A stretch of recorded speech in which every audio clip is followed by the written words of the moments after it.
Hey, what's going on? Welcome to Cleave to Antiquity. My name is Ben, and today I'm back with another episode of Roman Catholic News. This one's going to be very interesting. So, I'll be covering a number of news stories from the Roman Catholic world, as well as just a couple from the Orthodox world that I thought also kind of tie in to the Roman Catholic news theme, since a lot of Roman Catholics on X were making quite a big deal out of some of these news stories. So we're going to get into the truth of some of these stories today. I know some people didn't want me to cover this subject, but I don't believe in covering things up. I think we need to address things head on. So that's what we're going to do on this show. And if you don't enjoy these types of news coverage or whatever, maybe you can watch some of the priest interviews or something like that. But God bless you for being here. Let me get a W incense in the chat. Where's my incense sniffers at? We here? Let's show up, guys. Guys and gals, my incense sniffers in the chat. We get W incense. What's up? What's up, Cleve? What's up, Cleve? What's up, Cleve? Octavian in the chat. What's going on? What's going on? Good to see you, man. W. Awesome.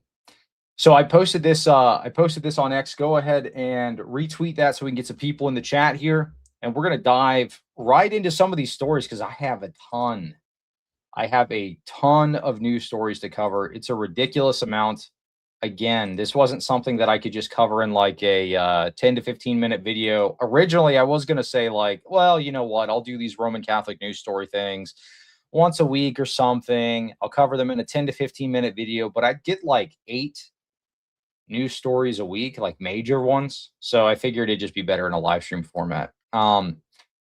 But let's dive into it. I'm going to go ahead and share my screen. We'll jump into our first news story, which was brand spanking new. Right before I went live, this popped up. This was breaking news. So I don't know if you're familiar, but not that long ago, a couple of days ago, the patriarchs and heads of the churches in Jerusalem, which is a group of all the leaders of the churches, the local churches in Jerusalem. So this includes the Roman Catholic Church, Coptics, includes the Orthodox Patriarch of Jerusalem, so on and so forth. All issued a joint statement condemning Christian Zionism. So all of these groups made a joint statement condemning Christian Zionism, saying it is incompatible with Christianity and it is a dangerous geopolitical threat, which was a very interesting statement for a kind of more ecumenical group to put together and to sign. This was signed by the Patriarch of Jerusalem as well as Roman Catholic Cardinal Pizzaballa. But this garnered some major pushback from evangelical politicians in the United States who are Christian Zionists. Who would have thought? Who would have thought that this would have garnered some pushback from them? But what was interesting was what they said about it. Let me go ahead and share this. So this is from Mike Huckabee. Breaking. Mike Huckabee declares Orthodox and Roman Catholic churches are anathema in response to the recent condemnation of Christian Zionism by the Patriarchs of Jerusalem. He states, the thought that God is even capable of breaking a covenant is anathema to those of us who embrace Holy Scripture as the authority of the church. So Mike Huckabee, apparently the Pope of Christian Zionism, has declared the Roman Catholic Church and the Orthodox Church to be anathema in his view. According to whose authority? Pope Mike Huckabee, I guess.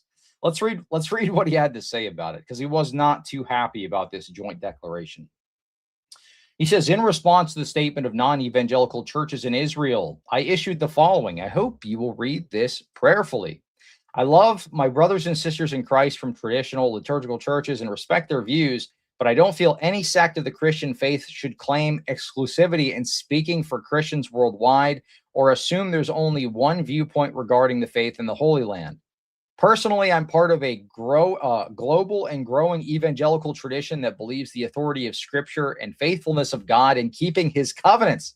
So he's saying, I am a Christian Zionist. I am Israel first. I am not America first. I am Israel first. I'm not even I'm not going to go where I was about to go with that, but you get what I'm saying. He's serving two masters. He's serving a Zionist master, and he's saying he's serving Christ. My Christian faith is built on the foundation of Judaism. So he's saying his faith is built on the foundation of Judaism. What does he mean by this? Modern Talmudic Judaism, as is followed by the modern Judaism adherents. And without it, Christianity would not exist. Without the Judeo-Christian worldview, made up term, by the way, Judeo-Christian worldview, there would be no Western civilization. Without Western civilization, there would be no America. The thought that God is even capable of breaking a covenant is anathema to those of us who embrace Holy Scripture as the authority of the church. If God can or would break his covenant with the Jews, then what hope would Christians have that he would keep his covenant with us? Labels such as quote-unquote Christian Zionism are often used as a pejorative to disparage free church believers. Free church believers? What do you mean, that you're not like a part of a church or something? Free church believers. What does he mean by that?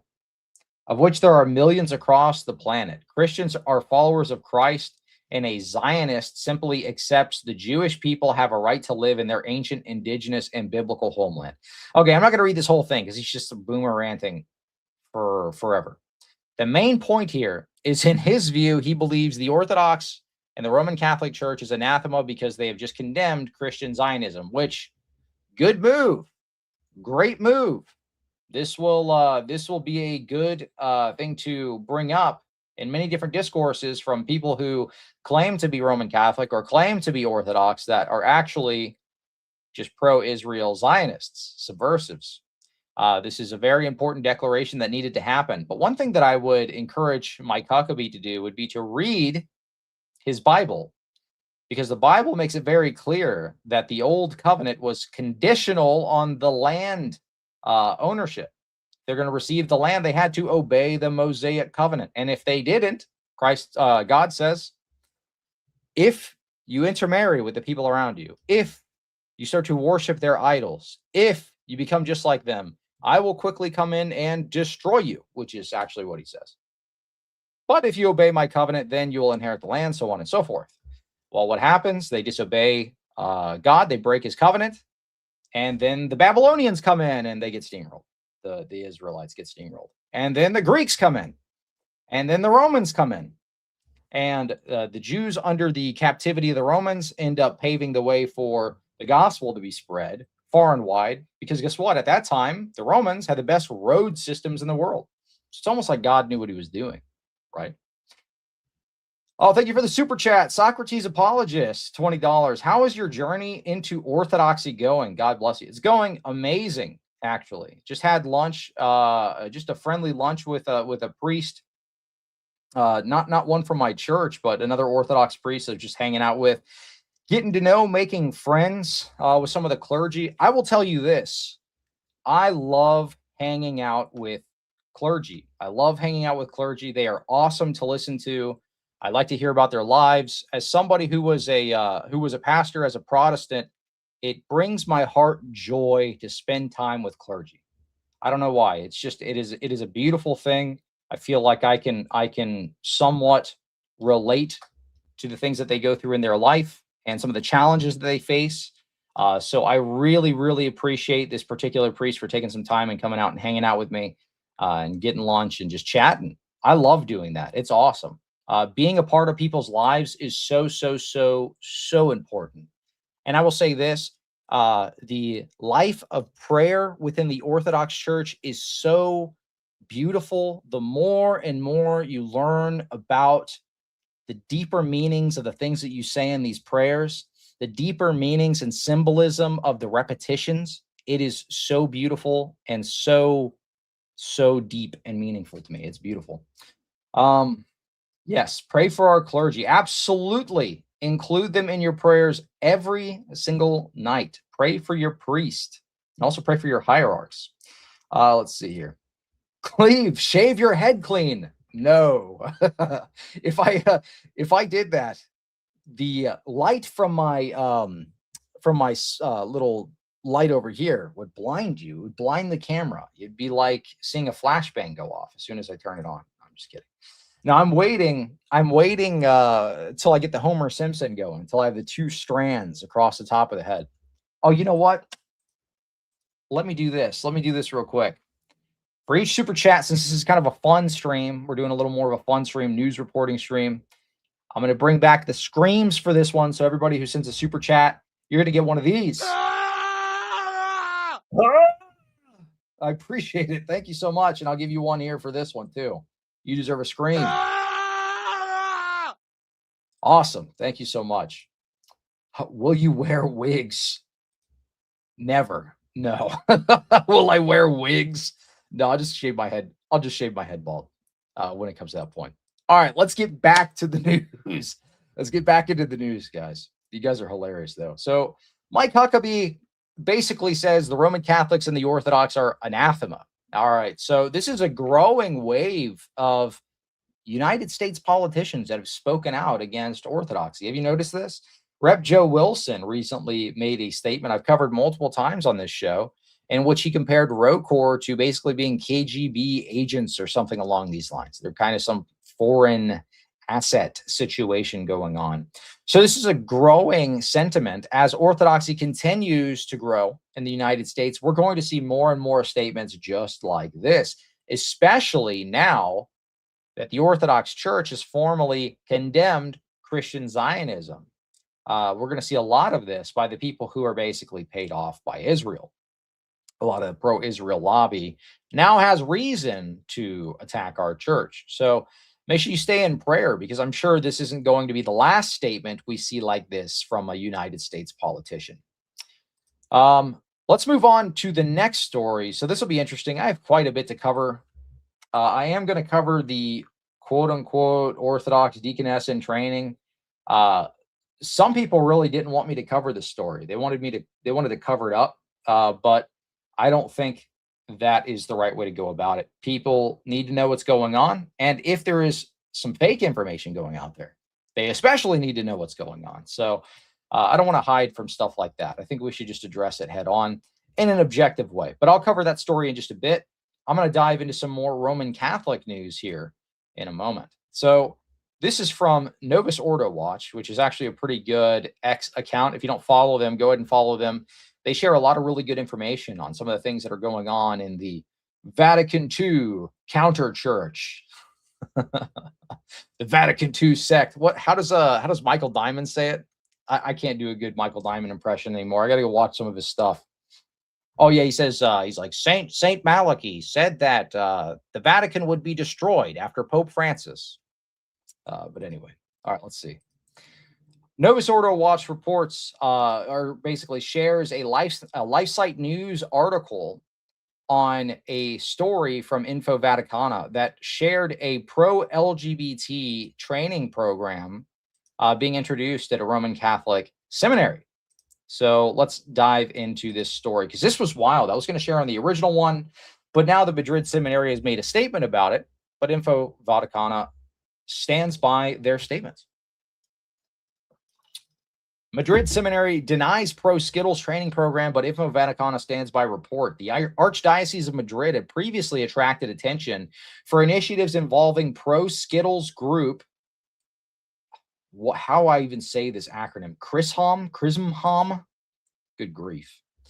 Anyway, Madrid, LifeSite News. Madrid's Catholic Seminary has denied reports that a Skittles advocacy group delivered a training program to its seminarians, rejecting a report published by the Roman Catholic news website Info Vaticana.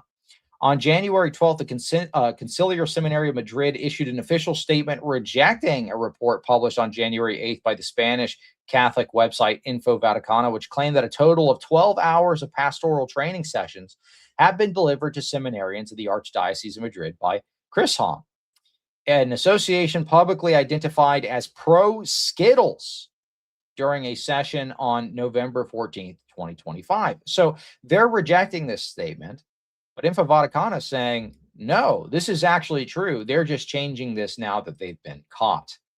So I'm going to go ahead and share my screen. Oh, you know what? I'm not sharing the article. Whoops. Let me go ahead and dive into this here.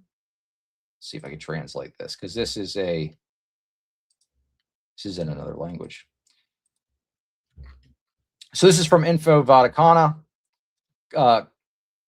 This is going to talk about the Skittles group that was basically teaching classes at this seminary, or were planning to teach classes at the seminary.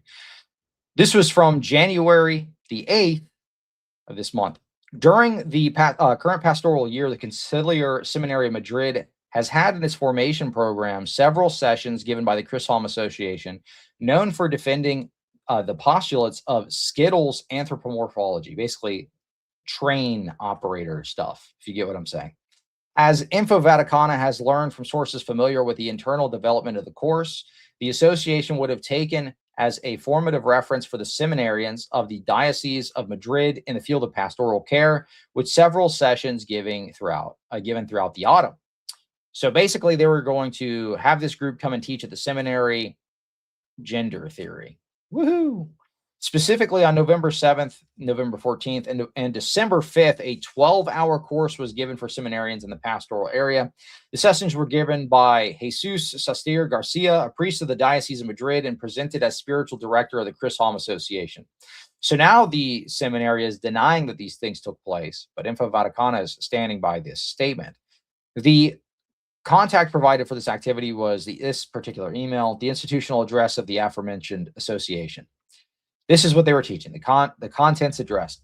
According to the testimonies collected in the session of November 14th, the approach of the Chrysostom Association were explicitly exposed, as well as references to liberation theology as the preferred pastoral framework. The sources point out that the contents addressed issues related to pastoral accompaniment, basically from Skittles stuff, train operator stuff. Okay, are we understanding what I'm saying here? Trains. They were teaching trains theology. And these sessions, after these sessions, several deacons expressed their complaints to the rector of the seminary, Antonius Cecilia, showing their disagreement with the orientation of the formation received. According to the same sources, the rector corrected the deacons and summoned them to a later meeting to discuss the matter without further developments.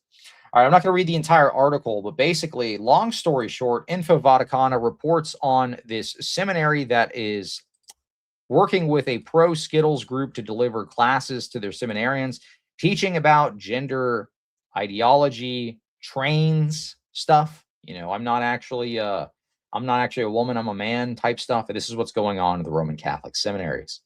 If you did not watch the live stream that I did with Rachel Wilson, this really talks about how these seminaries end up getting infiltrated by these NGO groups through grants, through scholarships, and things like this. I would highly recommend that you go and watch that live stream in which we're talking about how these institutions end up getting subverted by these third parties, which is certainly what has happened in the Roman Catholic Church and is evident throughout their seminaries. As a matter of fact, one of the previous popes published basically a document stating that there were actually Skittles clubs that were rampant throughout the Roman Catholic Church in their seminaries. This was a sentiment that Pope Francis actually parroted, and he used a slur that he got in trouble for. He said there's too much Skittles stuff going on in our seminaries, but he's a slur. He got in trouble for it. So kind of interesting, but this is very prevalent within the Roman Catholic system, which is super unfortunate. I did want to share this story, which was extremely shocking, about a documentary, Roman Catholic documentary that was just published that had some kind of shocking claims about Roman Catholic culture in the clergy, which was absolutely wild. But before I do that, let me just take a moment to say, if you want to support the show, send in a super chat. If you send in a super chat, I will give you this in return, the coveted scream. So if you want to support the show, send in a super chat. Help me reach the super chat goal. I appreciate it. Let me see who's in the chat. Hey, good to see you, man. Thank you for being a member. Joe Skills in the chat. What's going on, dude? Good to see you. Profound Bean. What's going on, dude? Good to see you. We got Octavian in the chat. We've got, oh, here you go. 92323 says, by the way, Cleve, just wanted to mention that I'm probably going to become a catechumen either this month or next. Rock and sand has been killing my last hopes in Protestantism. Pray for me. Absolutely. Everybody in the chat, take a moment and pray for this man right here. Congratulations on your journey into Orthodoxy. That's awesome. All right, let's continue on with this crazy news coverage. This is a recent documentary that was published from a Roman Catholic director. This story was from Info Vaticana. John Sistiaga's documentary on Skittles clergy places it at 80%. So that's the claim of the people in the documentary, that about 80% of the Roman Catholic clergy are actually Skittles. Now, this number seems a little high to me. It seems like a very high number. But this was the testimony of people that they interviewed in this documentary. Let's go ahead and dive into the story because this is kind of wild. So 80%. I'm going to go ahead and pull this up and share this screen here.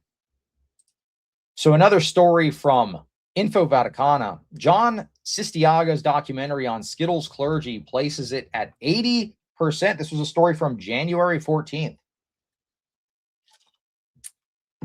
The documentary aired yesterday and was dedicated to Skittles in the Catholic clergy.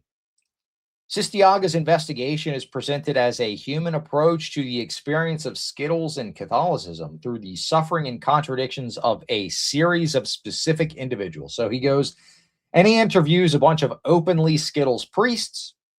They give their testimony of what goes on in the Roman Catholic Church. They give their testimony of what they've witnessed. And according to the testimony of many of these priests, they would estimate at least 80% of the priests they interact with are Skittles. Okay, so let's continue on. However, beyond its empathetic tone, the program articulates from the very outset a very specific thesis. Chastity would be a form of harmful repression. The only honest way to live, including in the priesthood, would be to embrace an active Skittles lifestyle. So that's what this Roman Catholic documentary is arguing for. Openly Skittles priests living an openly Skittles lifestyle, not celibate, not only not celibate, but with a same-sex partner, which is wild to me. The Overton window has shifted so very far on this issue. It's no longer about whether the clergy should be celibate, but it's should they be able to be in open Skittles relationships with one another and with different people, so on and so forth. That's the thesis of this documentary. Okay. Oh, what a mess. Lord of mercy. That's the interpretive key that runs through the entire narrative and conditions both the selection of testimony and the conceptual framework from which they are read. One of the central testimonies is that of the British theologian and priest. This is a Roman Catholic priest, James Allison, who claims between 70 and 80% of the clergy are Skittles, and describes an ecclesial structure practically dominated by a normalized Skittles subculture. In his intervention, he not only speaks of orientation, but of environments, shared codes, and a systemic reality, according to his approach, that clashes head-on with the church's official moral discipline. The conflict in his narrative does not arrive from personal incoherence, but from an institution that demands something impossible to live. So this is a systemic reality. Systemic. So 80% of the clergy being Skittles is a systemic problem in the Roman Catholic Church. That is the perception of this Roman Catholic priest, James Allison. He's stating 80%, at least 80% from his perspective, are Skittles. So what does that tell you about the people that this gentleman is interacting with in the life of the church? That probably is true to his perspective, at least where he's at, 80%. And that the culture is overwhelmingly dominated by Skittles narratives, by a Skittles subculture. That is a systemic problem, meaning these are the people they're recruiting in seminaries, if it's a part of the system. These are the people they are attracting to the priesthood, right? But in his view, he's saying it's no longer enough to be welcoming of Skittles priests. We should not require that they are celibate. This is what he is pushing for, which is a mess. Cuthbert, $10. Thank you so much for the super chat. Thanks for all you do. I'm a catechumen now, making my way home. Hey, praise God. Glory to God. And I appreciate you supporting the show. Let me give you one scream here. Awesome. It's so cool to see a lot of people coming to the church and really growing in their faith. I was talking about this earlier today. There's something going on, I feel like, because a lot of people are becoming more and more interested in Orthodoxy, are flooding to the church. There was a post by Hideo Kojima, the creator of Metal Gear Solid, that he was visiting an Orthodox church. I mean, it's just, you're seeing this stuff back to back to back. And I think we're going to see a lot more of people coming into the church after this St. Moses the Black movie that's supposed to come out, I think, on the 30th. So we're probably going to see a lot more people have a growing interest in Orthodoxy very soon. So that'll be awesome. Let's see. The issue, too, is that this isn't just many individuals with issues. This is doctrinal decay. If it was just many unconnected instances, they could appeal to when the church was at the prime of Arianism. It does seem like it is a systemic issue. I mean, let's be real, is this probably accurate? 80% of all clergy? You think 80% of all clergy are actually Skittles? Maybe. There have been documentaries maybe a decade ago that put the number at 50%. That's a little more believable with what's going on in the Roman Catholic Church, but 80 just seems relatively high. That might be true from this guy's perspective, though, wherever he's at. Yeah, Hideo Kojima posted about Orthodoxy. Let me see if I can pull up that post, because that was interesting. I'll pull up his page. He posted a bunch of pictures from an Orthodox church. I'm going to take a break from this story to talk about Hideo Kojima. Hideo Kojima, this man right here, the legend. Let's see. Here's one. So this is in a Orthodox church here. Here's another. He posted several pictures from Orthodox church. So this was his visit to a church in Serbia, I believe. And then he had another one. Yeah, he's church posting all day. And then he had one from yesterday. Let me see if I can find it real quick. And he posts all the time. Good grief, you got a lot of posts, dude. Yeah, here you go. This was from a church in Serbia, too. So Hideo Kojima visiting Orthodox churches. And that's pretty awesome. Pray that he actually comes to Orthodoxy, because that would be huge. That would be awesome. You know, more and more people in Japan are actually being introduced to Orthodoxy and are coming to Orthodoxy. I posted on X about a Japanese YouTube account that was telling their story about how they came to Orthodoxy, and I thought that was really cool. But I'm seeing more and more people from Japan, which has a growing Orthodox church, expressing interest in the church. So pray for them. Pray that Japan becomes holy. That would be awesome. All right, let me check the chat real quick. John Mondragon, $10. Thank you so much. Every time a Roman Catholic tries to tell me how not Skittles they are, I always think they're like Mr. Slave from South Park. It tells me he's not Skittles. Yeah. It does kind of seem like that at this point, at least at the institutional level. I don't know how you can stay in that system and think it's traditional at all. You know, at this point, with everything that's going on, it's from the top down. This is no longer, you can't use the cope of this is some kind of rogue element or something like this. The Pope literally sent a bishop to go and give the Eucharist to unrepentant Skittles Roman Catholics in the Vatican after a Skittles parade. You mean to tell me this is your like based trad tradition? This is your base trad church? No way. I can't take a single Roman Catholic too seriously after that, except for some of the trads that called this stuff out. I will give a caveat to that, because I do like some of the trads. Anthony, I like. Rob, even though he's a little mean to me on Twitter. That's okay, though. It's kind of funny. Anthony, Rob, Tim Gordon, I like those guys. But the guys that take themselves way too seriously, they're like, oh, no, trust me, we're way more trad than Orthodoxy is.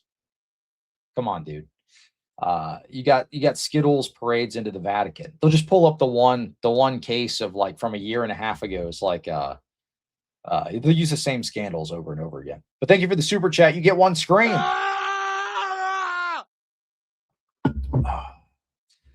All right, let's continue on into this story. So we've got Roman Catholic documentary placing Skittles clergy at 80%. This is an estimate from an actively Skittles priest. Nobody finds that scandalous in and of itself. They have actively Skittles, self-identifying as Skittles priests that are advocating for this type of stuff. Why aren't these people defrocked? It seems like nobody has any kind of accountability in the Roman Catholic system. It seems like when you see a scandal in the Orthodox world, our bishops are on it. They're like, boom, they're on it. You know, sometimes things take a little bit of time, but it seems like they always do something about these issues in most cases. I'm not going to say all. But in stuff like this, it seems like they take action pretty unequivocally. But in the Roman Catholic system, it seems like they never take action, which leads me to believe that this is accepted from the top down. And I'd be inclined to agree with that thesis because, as I said, Pope Leo literally sent a bishop to give unrepentant Skittles Roman Catholics the Eucharist in the Vatican after they had a big rainbow parade into the heart of the Vatican. This is a top-down issue. This isn't an issue of rogue elements. Anyway. All right. I think I've covered enough. Oh, you know what? This actually ties into the previous story. The documentary also includes the voice of the controversial group Chris Hom. Whoa, the one that was invited to teach at the seminary. The intervention of its volunteers reinforces the reading of the entire program. For them, the church should review its Skittles morality, its stance against that, and abandon what is presented as an exception or as an obsession with repressing these urges, replacing it with an uncritical integration of active Skittles relationships. So this was the group that was invited to teach at that seminary. So these stories kind of coalesce, right? It all is connected. I'm going to have like one of those charts in the background with the thread going from point to point. You've got Chris Hom, this group wanting to promote Skittles lifestyle in the Roman Catholic Church, and they're being invited to teach classes at Roman Catholic seminaries. So you should not be surprised when you have numbers like this floating around. 80% of the clergy are Skittles. What a shame. Anyway, let's see what they came to as a conclusion here. So this is from Info Vaticana. That said, beyond its fundamental error, the documentary itself reveals something much more serious than what it intends to denounce. If the percentage is handled, that 70 or 80% of Skittles clergy come even minimally close to reality, then we're faced with a structural problem of the first order. So this is a Roman Catholic news source admitting this is more than likely a structural problem. This is a problem from within. This is a problem within the system itself, right? It's not just about orientation, but about discernment. It's not explained solely by repression, but by decades of failure in vocational selection. In other words, the seminaries are corrupt in seminary formation and in fraternal correction. When disassociation is normalized, it becomes the culture. So the culture within the Roman Catholic seminaries is very Skittles. You want to be a Roman Catholic priest? Are you a very trad Roman Catholic? You're going to be spending your time with about 80% of these seminarians being Skittles. These will be your co-laborers. These will be your co-workers. These will be your brother priests. This is what you are signing yourself up for. That does not sound very fun to me, but yeah, that's a little rough. Anyway, let's take a look at the chat here. Cuthbert, $10. Thank you so much. About a year before I seriously began investigating Orthodoxy, I was applying to Catholic seminary. I've heard stories. Lord have mercy. You dodged a massive bullet, my friend. You dodged a huge bullet. Yeah, I wouldn't want to imagine being in a Roman Catholic seminary. I covered a story a long time ago about some of the weird stuff that goes on in these seminaries. One of the stories I covered was a Yeti blood ritual, which was, it sounds wild, but it was wild. This was something that was circulated all over for quite some time. It was a very interesting recorded instance of the weird stuff that goes on in Roman Catholic seminaries. Somebody was sharing on the post that I made about Vatican II, about the 90,000 nuns that left. They said that their aunt was a nun in the Roman Catholic Church, and they left around the same time, but that there was also a lot of Skittles stuff going on even back then. So that's quite unfortunate. All right, let's continue on with the next news story. So we've got quite a lot to cover today. Sorry, let me see this. That's funny. All right, so we've got quite a lot of news stories to cover today. So we've just covered a couple here, but I'm going to dive into even more stories. I've got a ton to cover. So we're talking about the consistory meeting, the Vatican consistory meeting that was slated to occur this last week, I think it was at this point. So this last week it occurred. So we've got some information from what occurred in the consistory meeting. We had predicted that they were going to have the Skittles Cardinal go up and speak to the group. He certainly did. But one of our old friends came up to the stage and presented this. So this is our friend Cardinal Fernandez, basically Mr. Kissy, they kind of call him, because he published some very scandalous, explicit books that are not so good. But this is the head of the dicastery, the Doctrine of the Faith. So Cardinal tasked with promoting and protecting Catholic faith tells hierarchy to stop obsessing over doctrine and norms. So this was kind of interesting. He says, we need to focus on the core teachings in order to attract more people to the Roman Catholic Church. So don't focus on the doctrine, which is what he's in charge of teaching, what he's in charge of making sure is solid. He's like, we kind of need to just focus on the core teachings. We don't need to focus on the doctrine, the pesky teaching of the church, the tradition that was handed down. None of this stuff really matters. We just got to focus on whatever the core is. So I thought that was interesting. Let's dive into the story. I'm going to share this up on the screen. Cardinal tasked with promoting and protecting Catholic faith tells hierarchy to stop obsessing over doctrine and norms. I'm just going to read the article to y'all. I think the first consistory of 2026 has already been thoroughly denounced for what it is, a clown show. Not much more needs to be said about it. However, as part of yet another episode of You Can't Make This Crap Up, I would like to highlight some lesser reported comments by Cardinal Victor Manuel Fernandez, aka Cardinal Soft. You get what I'm saying, because he wrote the books, all those books about very explicit subjects that are not appropriate, which seem to have slipped through the media cracks. So nobody's reporting on this. So you guys are getting a treat here because nobody's reporting on this. Keep in mind, this man leads the very serious Vatican body, the Dicastery for the Doctrine of the Faith, charged with promoting and protecting the Catholic faith and morals. As usual, Captain Smooch. These trad news sources make me laugh so hard. I can't help but be entertained when I read articles like this. Because yes, they actually give you good news stories that are valid and accurate, but they just, it's like, call the Cardinals Captain Smooch. Oh, it's a classic. Okay, sorry. I gotta be serious. Captain Smooch was a bastion of orthodoxy.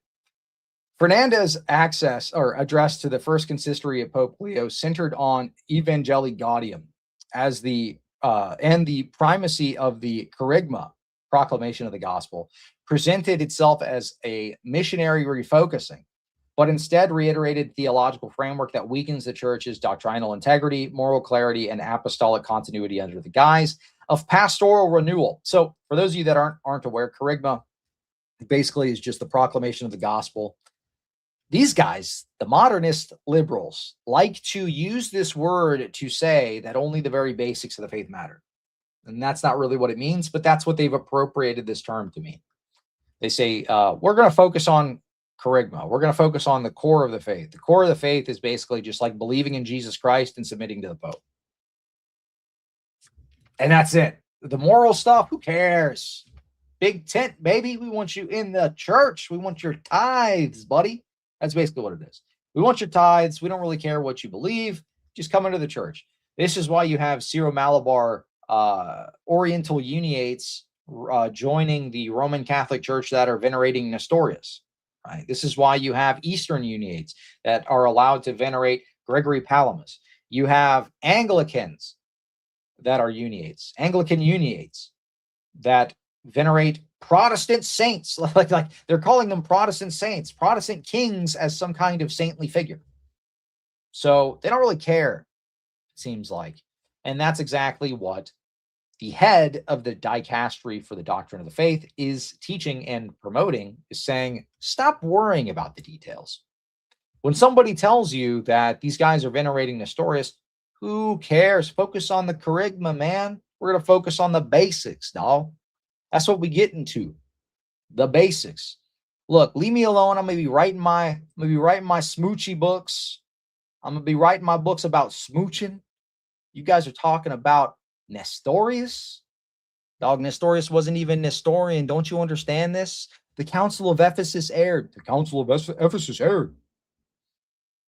I'm gonna write me some books about smooching. Anyway, all right. The proclamation of the gospel. So he's saying he wants the cardinals to stop being so uptight about the teaching of the church. He's like, look, I know I'm the head of the dicastery, the doctrine of the faith, but let's not care about that doctrine stuff. We just want people in the church giving us their tithes, man.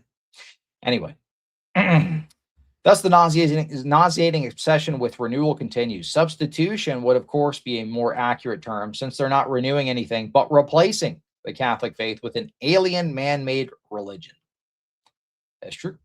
Fernandez repeatedly insists the church must not engage in an obsessive proclamation of doctrine and norms, but instead concentrate on the kerygma as the heart of the gospel. This is modernist synodal sorcery at work. In Catholic tradition, the kerygma is not a vague announcement of divine love detached from concrete truth and commandments. So he's saying, dude, it's not just, lovey-dovey without any kind of intellectual information or action or teaching. But that's what Cardinal Fernandez is pushing. This is the author of the article here saying this is nonsense. Anyway. The apostolic kerygma always included a call to repentance, conversion, baptism, obedience to the teachings handed down by the apostles. But that would not sit well with Prevost and Fernandez and co.'s Disneyland Catholicism. By opposing proclamation to doctrine, Fernandez implicitly separates what God has joined together. The church does not first announce an encounter and only later optionally introduce doctrine. So, yeah, church is not first. Yeah, well, I mean, that's kind of how it is, though, today, right? Become Roman Catholic now. Become Roman Catholic now. Don't worry about that pesky doctrine stuff. You can worry about that stuff later. You don't need to worry about what the church teaches. We teach Muslims and Christians have the same God. We teach Hindus and Christians have the same God. We teach that, all of this different stuff, this Vatican II stuff, which is going to be coming up soon. You can expect probably my next Roman Catholic News live stream.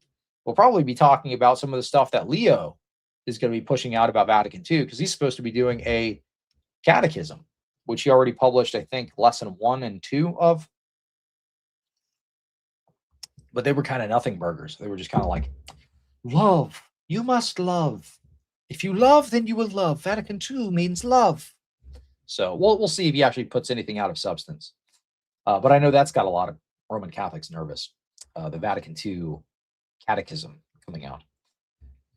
Fernandez emphasized that not all truths of the doctrine of the church have the same importance. Oh, gee whiz. I wonder which truths he's talking about are not that important. Maybe the ones we've been talking about all stream.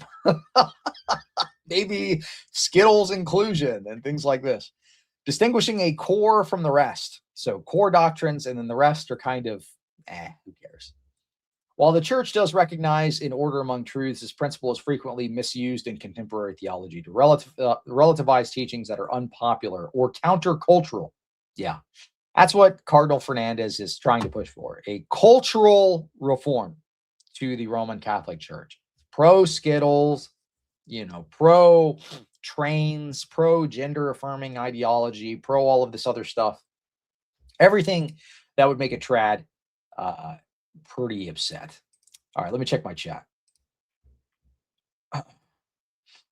Mr. Fist, $5. Thank you so much. Really feels like Rome is going full mask off at this point. Yeah, it's becoming extremely obvious, right?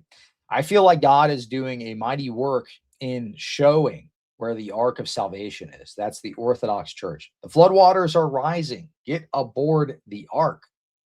This will give you one scream. Thank you for the super chat.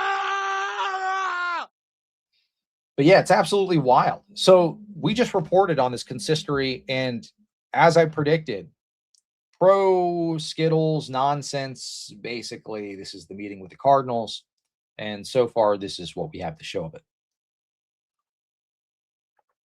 I don't know if you noticed, I wasn't going to cover this in the stream because I didn't save any of these articles, so I didn't think it would be too interesting to my audience. But there was a lot of like anti-traditional Latin Mass language in the consistory meeting and things like this as well. Yeah, pro transformer. That's right. Yeah. So very interesting. Let me continue on with the story.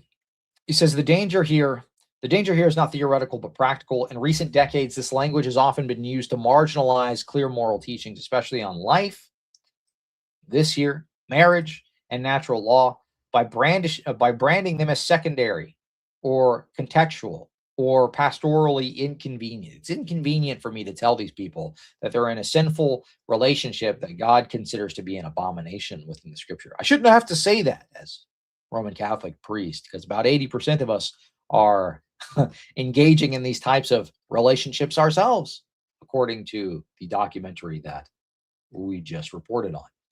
Yet these teachings flow directly from the gospel and from the lordship of Christ over all of human life. They're not optional appendices to the kerygma, but its concrete implications. All right, I think we've dove through this enough. So pretty much the head of the dicastery of the Doctrine of the Faith, Cardinal Smoochie, as this guy calls him, Cardinal Smoochie, has basically made an appeal to the cardinals at the consistory meeting with Leo to say, hey, fellas, doctrine don't really matter that much. We got to worry about bringing people into the church. We got to get them in. It doesn't really matter whether or not they accept fully the teachings of the Roman Catholic Church.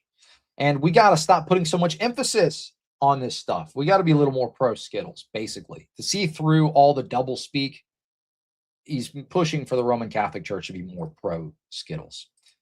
And that's what you can kind of expect from these meetings, basically. I mean, we're going to see this more and more and more. Is this any surprise when you have the head of the church sending bishops to give unrepentant Skittles, Roman Catholics, what they claim to be the Eucharist? No, it should not be a surprise to anyone that that is what is going on in the Roman Catholic Church, because it is occurring from the top down. All right, let's move on to the next news story that I have here. This is from Novus Ordo Watch. This is from today. This is breaking news. This is today. Notice how many news stories I get in such a short period of time. I've reported on a couple that broke literally today. A couple of them were from maybe a week or two ago. But most of these are from today, yesterday, the day before. This stuff is nonstop. That's why I have to do this in a live stream format. All right, let's go ahead and share this. This is from Novus Ordo Watch. Sicilian bishops meet with Skittles groups, urge Catholics to move beyond closeted attitudes.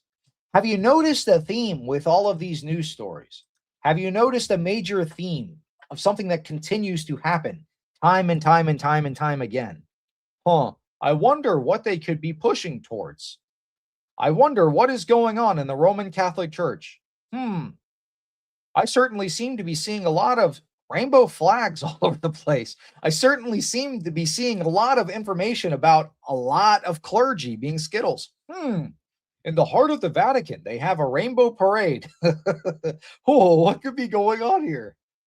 Good grief. Okay, let's read this story. All right. This is from LifeSite News. Sicilian bishops meet with Skittles groups, urge Catholics to move beyond closed attitudes. You got to be a little more open, man. A little more open in the Roman Catholic Church. In the official statement of the Sicilian Bishops' Conference, the meeting with Skittles identifying Christians is placed under the implementation of Italy's synodal synthesis document. This is from Palermo, Italy. The Catholic bishops of Sicily met representatives of pro-Skittles Catholic groups, which pro-Skittles Catholic groups, come on, guys, and their parents for an unprecedented official dialogue held during the winter session of the Regional Bishops' Conference. Oh, but these are rogue actors. These are rogue actors. This is in an official context. Okay.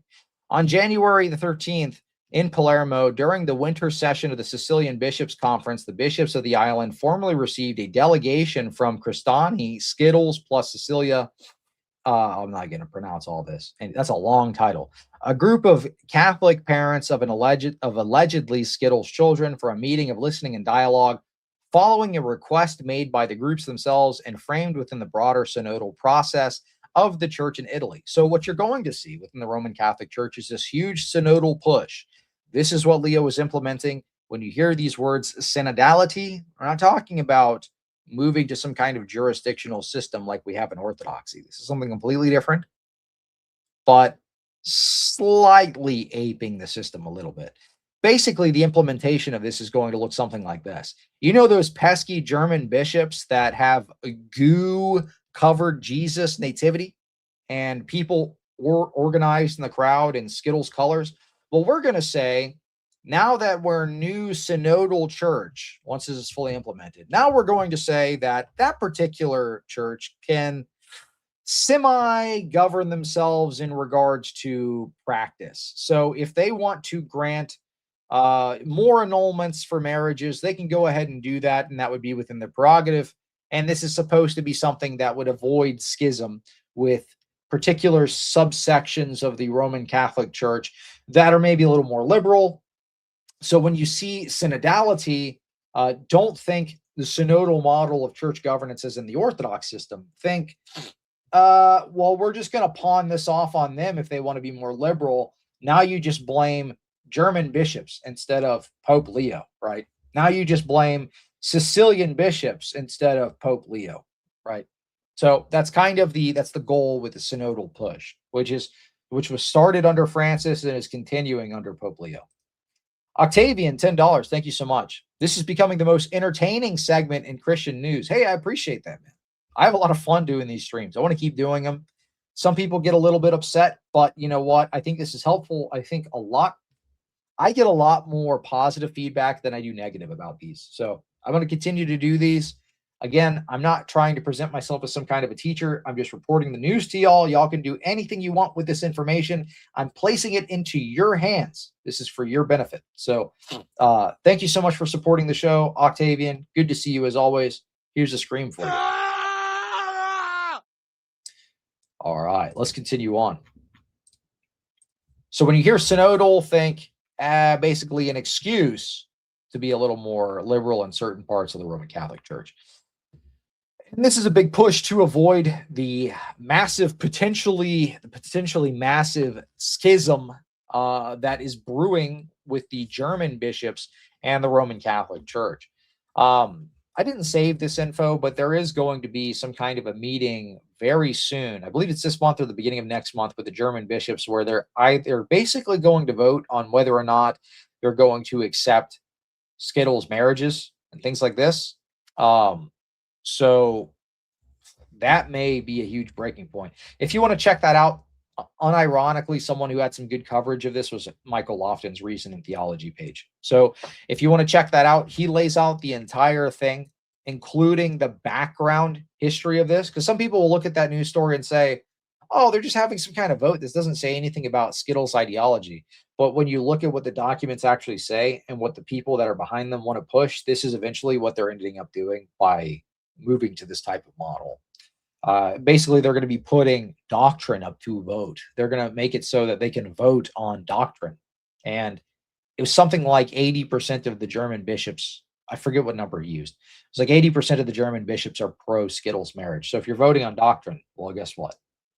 What are they going to vote for? These are the same people that had goo-covered nativity Jesus and all this other stuff. And the pig's heart.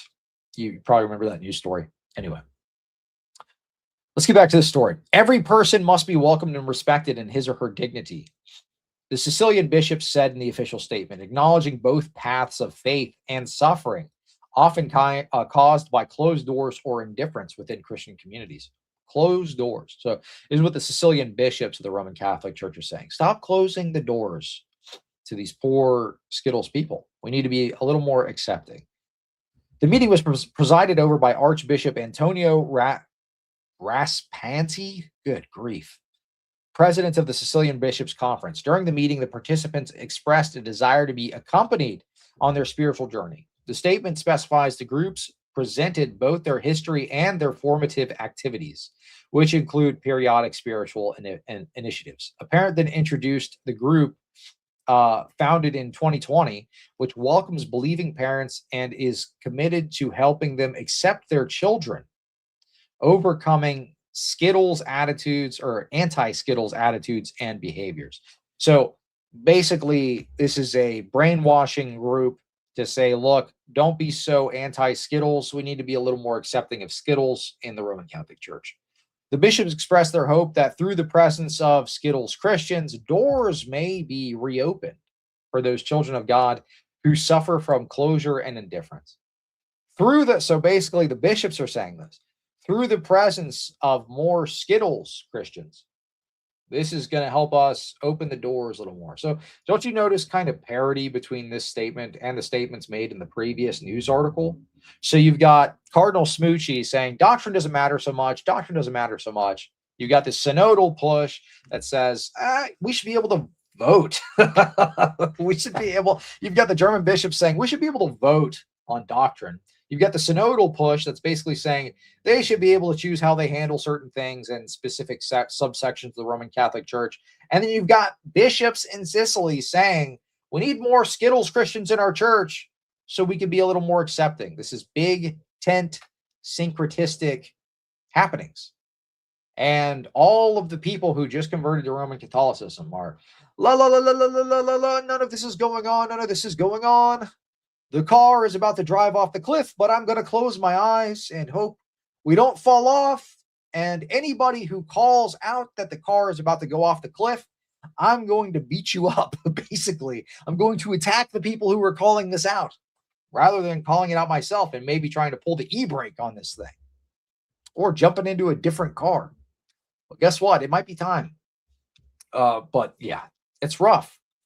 So the bishops expressed their hope that through the presence of Skittles Christians, doors may be reopened for those children of God who suffer from closure and indifference.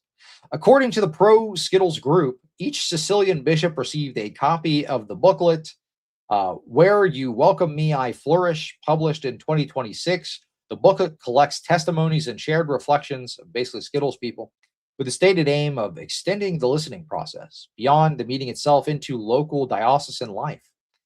The meeting, which was also covered by the national press, was described as historic.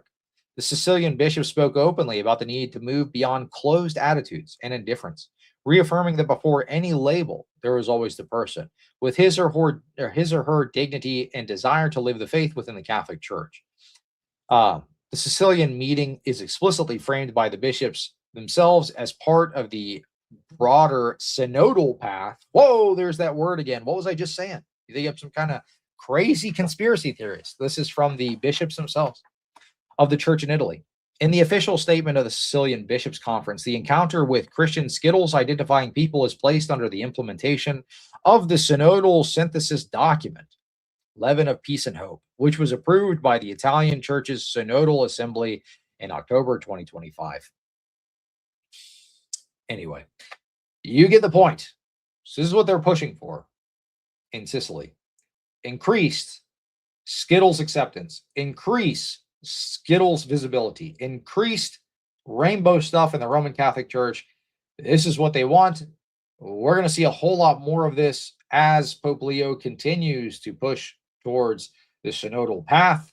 Again, has nothing to do with the synodal model of governance within the Orthodox Church, but they stole the name and they're trying to pretend like it's the same thing. It's not. They're trying to basically make it so that you can be a little more indifferent about the faith in certain parts of the Roman Catholic Church. Octavian, $10. Catholics will soon serve halal communion on a pride flag altar cloth. Lord have mercy. At this point, not much would shock me, to be honest. Thank you for the super chat. Always good to see you, Octavian. Thank you so much for supporting the show. Yeah, this is a lot. Plate Leg says, gotta head out. Thanks, Cleveland. Please pray for us Catholics. Absolutely. Every single person in this chat, please take a moment to pray for the Roman Catholic Church. Take a moment to pray for the individual Roman Catholics, especially the trads that have to deal with this nonsense. Take a second and pray for them in your mercy, please. Because this is a lot to deal with. It's no fun. Not fun to deal with. And I feel bad for the trads that have to fight against this stuff. Anyway.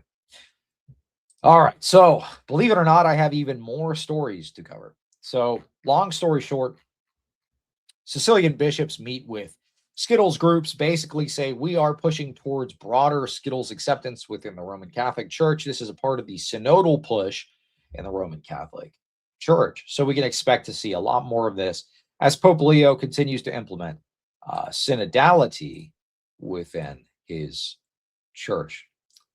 All right, let's move on to the next story. I'm going to go ahead and pull this up. I've got quite a bit to cover today. So another news story from Info Vaticana. This one is a little interesting. This kind of dovetails on a story that I reported on a long time ago. Maybe not that long ago, maybe a year ago. When I reported on the first female to ever run a dicastery within the Roman Catholic Church. And a lot of people were outraged because this is a woman placed over religious orders, meaning she's in charge of the monastics within the Roman Catholic Church. This includes male monks, okay? The same person is back in the news with some shocking statements.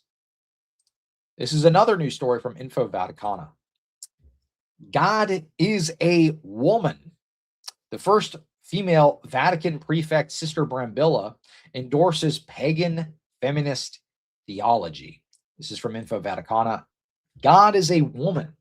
The feminist theology of Sister Simona Brambilla. Lord have mercy. All right, let's read this article. Good grief. Who would have thought? Who would have thought when you disobey God's order for governance in the church that you would get nonsense like this? Right? This is why you can't have female priests. This is why you can't have females in charge of dicasteries, like this lady here. A year ago, the news surprised the Catholic world. On January 6, 2025, Pope Francis appointed the first woman to head a Vatican dicastery. The Consolata missionary Simona Brambilla was named to oversee more than 600,000 religious sisters and brothers, including 128,000 priests worldwide. No less unprecedented was the appointment of a pro-prefect, a position not previously provided for by any curial norms in this case.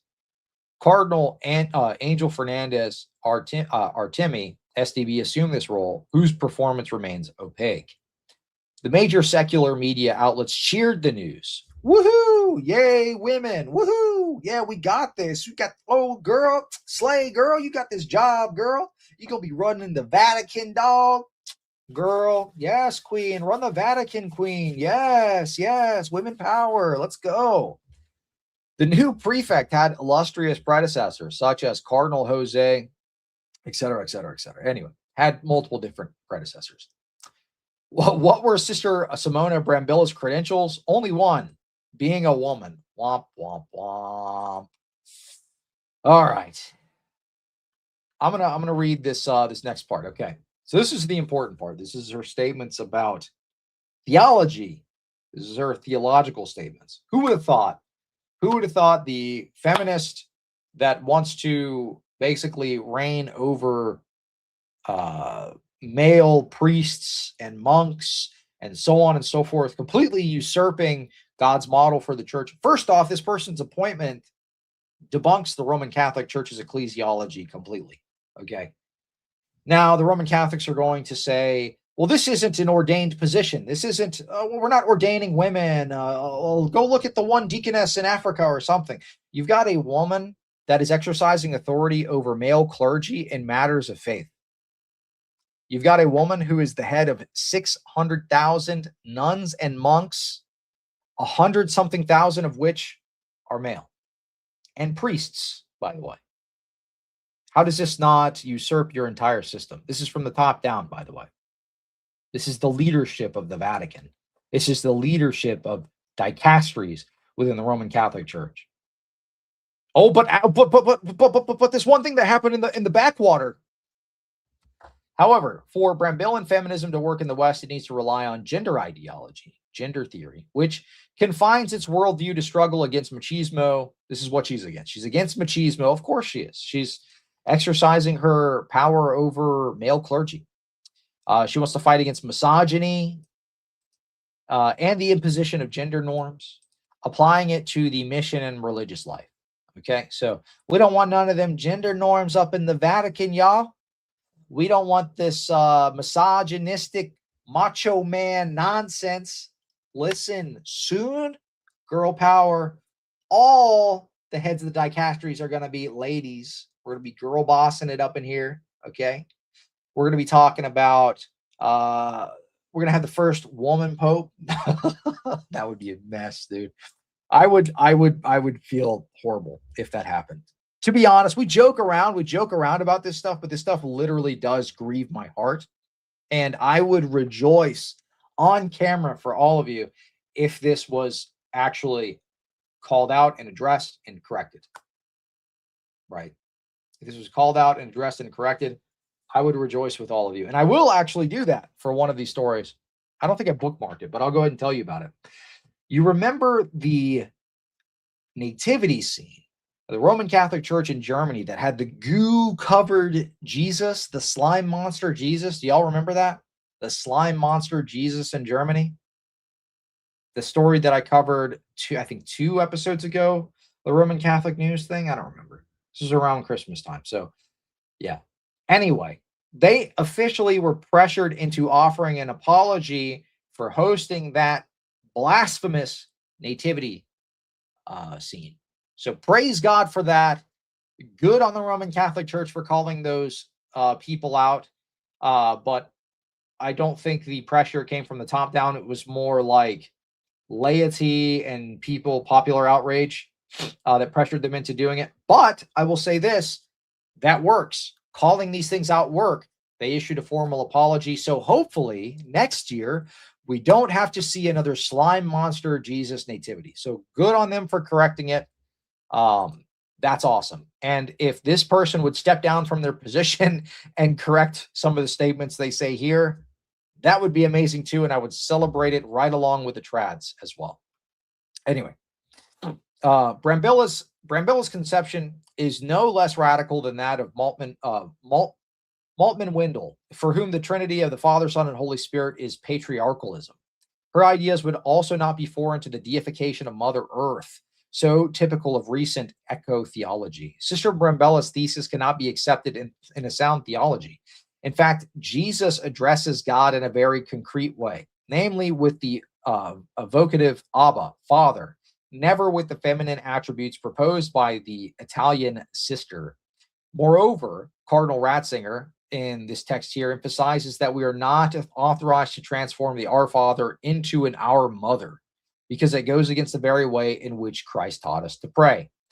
So basically, a repudiation of this person's theology, this feminist theology that basically says God is female, is like a mother type is matriarchal, so on and so forth.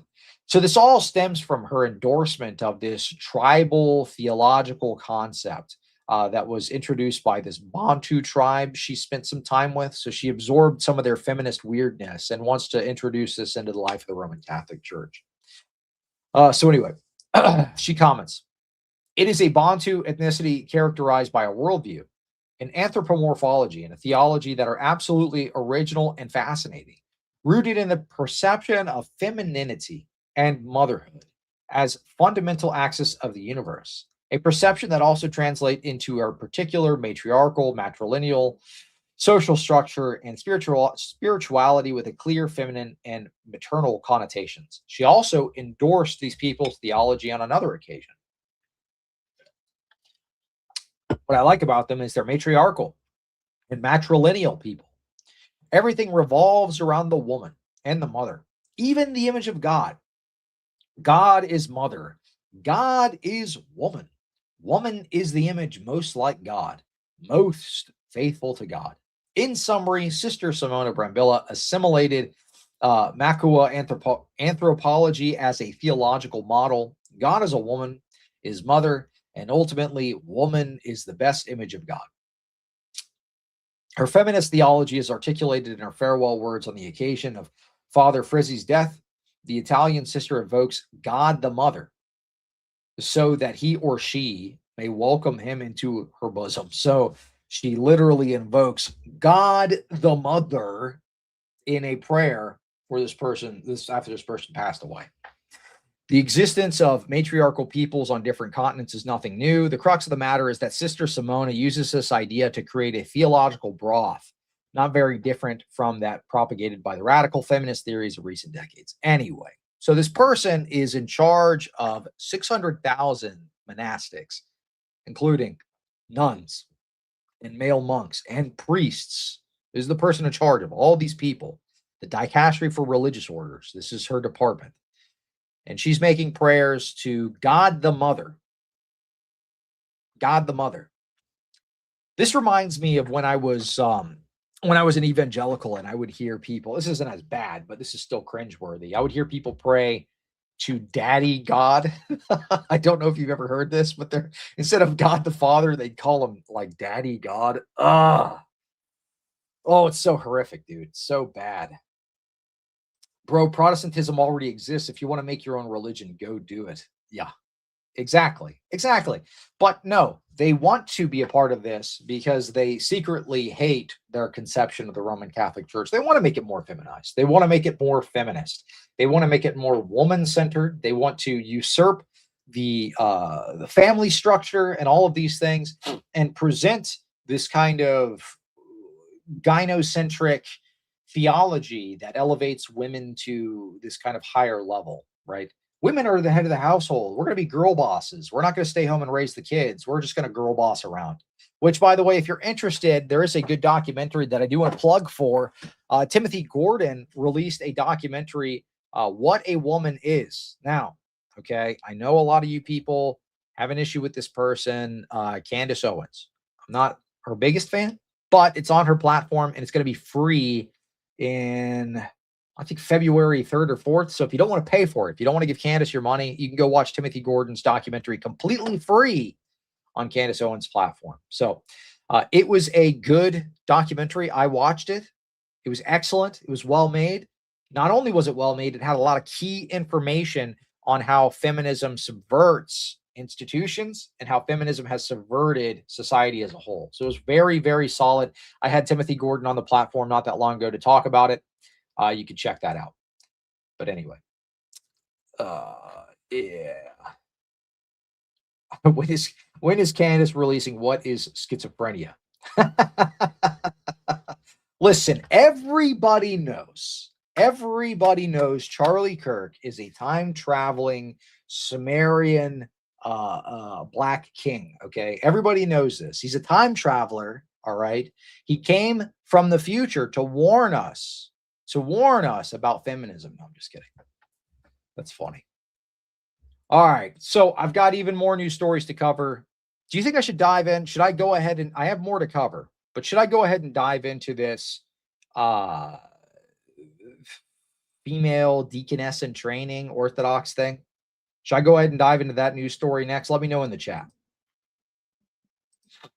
And also, let me remind you, if you want to support the show, go ahead and send in a super chat. I really appreciate it. Help me reach the super chat goal today. I love doing these streams, and I appreciate your support. If you send in a super chat, you will get one of these screams as a thank you for your support of the show. Yeah, I'm going to go ahead and dive into this. So this was covered by a lot of Roman Catholics as some kind of an own, right? This was covered by many Roman Catholics as some kind of an own. Let me go ahead and pull up our favorite papist, Pope Respecter. I'm going to go ahead and pull up some of his statements on this, but he posts so much. I did not bookmark his post on this subject, but I know he had some kind of triumphalist thing because he always does. Let's see. One moment. Let's see if I can find it. If not, I'll move over to my bookmarks. There you go. Oh, no, he just retweeted it. But anyway. So you see these types of posts circulating all over. Let me share my screen real quick. You see these types of posts circulating all over. So he reposts this. Of course he did. Bree Solstad says, what in tarnation is happening in Eastern Orthodoxy? So you've got this young lady here in a Facebook group called Progressive Orthodox Christianity. Hashtag Orthodox Deaconess. Hashtag Orthodox Women. Hashtag Deaconess. Hashtag Orthodox Christian Deaconess. So on and so forth. You get it. Okay. And she posts this saying, future Orthodox Christian Deaconess in training. Last night, I couldn't sleep. I was overwhelmed with joy. I cried. I danced around the room. I tearfully thanked God for who I am, etc., etc., etc.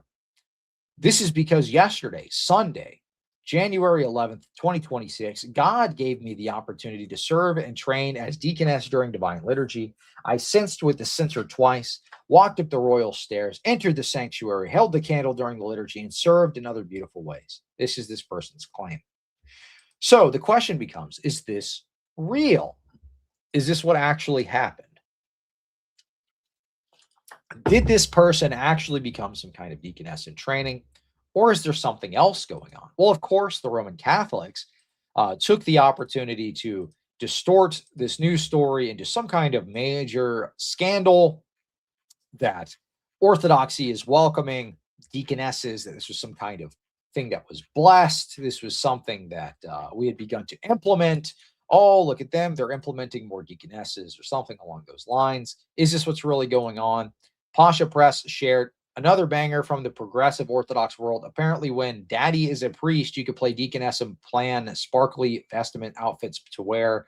Even Rokor isn't immune to the rod of modernity. I have no words for the depth of depression I feel right now. So a little premature on this post, to be completely honest, because as it turns out, this person is actually just the mentally ill daughter of a Rokor priest. She did not actually preach a sermon. There's a video that was floating around. I'll pull it up. She did not actually preach a sermon in an Orthodox church. And as we watch that video, you could tell it is, well, she didn't actually preach it to a congregation. She had access to the church. She goes in there when nobody is there. You can hear literally no one in the background of this video. She's preaching to an empty room. If you go to the Instagram of this person or the Facebook page of this person, their entire feed is them pretending to be things that they're not. Pretending to be a mermaid, pretending to be a princess, pretending to be this, pretending to be that. So this is a person that's obsessed with fantasy. This is not something that is blessed. This happens to be the daughter of a priest.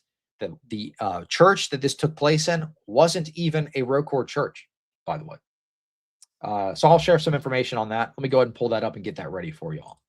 So I wanted to share the truth about this. People didn't want me to talk about it for whatever reason, but I think it's important that we note this was not something that was blessed, and the bishops are actually working on this. So this was a comment by the Union of Orthodox Journalists on the topic. I'll go ahead and share that up on the screen now. They reply to this thread, by the way. Somebody tags them, says, Union of Orthodox Journalists America should do a piece on this. Their response was, we have been aware of it since yesterday. We know which parish she belongs to, and the bishop has been notified. Before we write an article and bring all sorts of attention, we'd like to see things handled properly and privately. It isn't our goal to fan the flames. Shortly after this story went absolutely viral all over X. This was covered by almost every single confrontational Roman Catholic account on X. Even I think even Anthony from Avoiding Babylon made a post about it. Yeah, he did. And he put my bald thumbnail where I said Catholic news is making me bald. He said Orthodox news is making me bald or something like that, which whatever. I take a little teasing. But the truth of this story is this is a mentally ill person.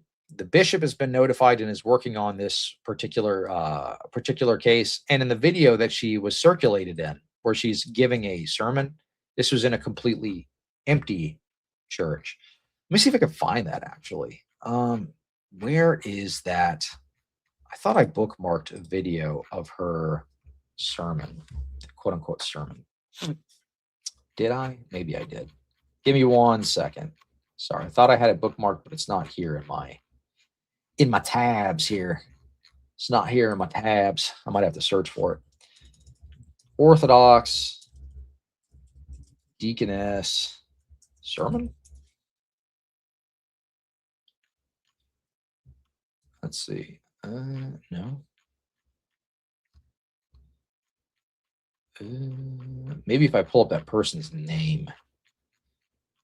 X is very bad at finding things by searching. Their search tools are horrible. If I don't bookmark something, it's like nearly impossible to find the relevant thing. What is this person's name? I'm going to look for it real quick. Give me just a second. I'm sorry. Okay.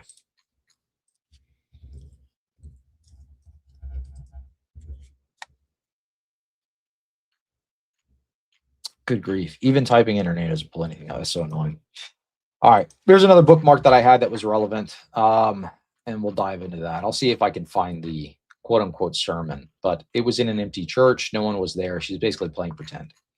And she admits that she made her own quote unquote vestments and things like this. So she's basically playing dress up in her dad's church, or wasn't even in her dad's church because it wasn't a Rocourt church. It was a different one she had access to. Anyway, so this is my response to, yes, this is my response to Anthony from Avoiding Babylon. He says, Orthodox news is making me go bald, which I love. I love Anthony. This is a little jab here. He's making fun of my last Roman Catholic news segment. Sharing the Bree Solstad post. What in tarnation's happening in Eastern Orthodoxy? I respond to, it's a sad story. This is the mentally ill child of a priest playing pretend in an empty church, not sanctioned by the church. The bishop's been contacted and is working on it. I may cover this in a video soon. Father Michael Lilly actually posted on this. If you go to her Facebook page and scroll through her timeline, she does not seem well. The quote-unquote sermon looks like it was read in an empty church outside of liturgy. She seems to have an inclination for fantasy. Here's let's see if I can zoom in on this. Oh, I can't make it any bigger. Dog, for real. Anyway, you get the point. Every single post on her Instagram is her pretending to be something else. So she's got princess, she's got princess in a night, she's got mermaid, she's got more mermaid, she's got bringing rabbits into church, she's got all sorts of very odd stuff. This is somebody who's not quite all there. Anyway, I'm going to see if I can find that sermon real quick. Give me just a second, because that's going to drive me nuts if I can't find that.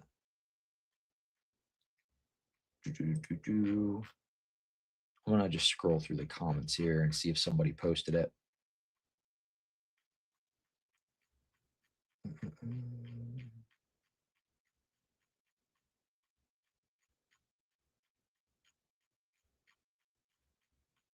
You know what I may do? I know Michael Lofton covered this, so maybe I'll just pull up his coverage of it and I'll just share the video of the sermon that he reacted to. And he had the same comments. He said, this was basically an empty church. It doesn't seem like this was real. This was kind of some kind of staged thing. She had access to this location. Anyway, yeah, let's go here. All right, so I'm just going to play a little bit of this here. It's very short. It's only 5 minutes long, and so let's maybe watch it together. And I want you to pay attention to a few things here. I want you to tell me what you are observing and what you're not observing here, right? Pay attention to the setting specifically. All right, let's go ahead and watch it together.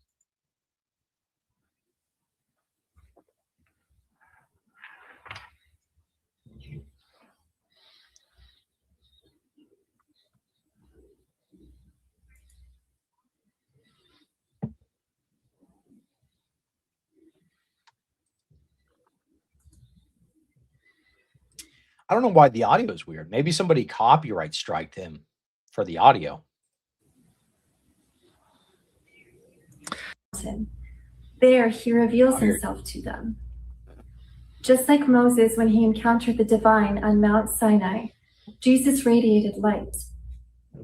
There he was transfigured before them. His face shone like the sun, and his clothes became as white as the light. Are you noticing anything yet? Something odd. Something should be standing out here telling you something's not right. I mean, aside from the female preaching part, right? Okay. Pay attention. Celebration of the Transfiguration, we are called to participate in this light. Christ was both fully divine and fully human at the same time. God becoming human in Christ allows for humans to partake of divinity and become like God. But what I find we often do not speak about is how even in our earthly presentation. Someone leaves a comment, very astute, seems like an empty place, right? A couple of things that you'll notice. The holy doors are closed and there's not a sound of anyone in the background. This is what Lofton's about to point out too. Here, within our church, we seem to denigrate the beauty and radiance of women and how the limitations that we often place on them are. Let me skip forward a little bit. I don't really care what this person has to say. There you go. Pat is getting it. Right. And Father has some really good observations here. He says, the royal doors are closed. Bingo. Spot on, Father. Well done. That was one thing, right? Royal doors are closed. The lamps are not lit. This doesn't appear to be during any kind of divine liturgy. He says, so I'm guessing it's not a homily, strictly speaking. Not only that, but everybody else is noting that there's no voices in the background. So Lofton gets it.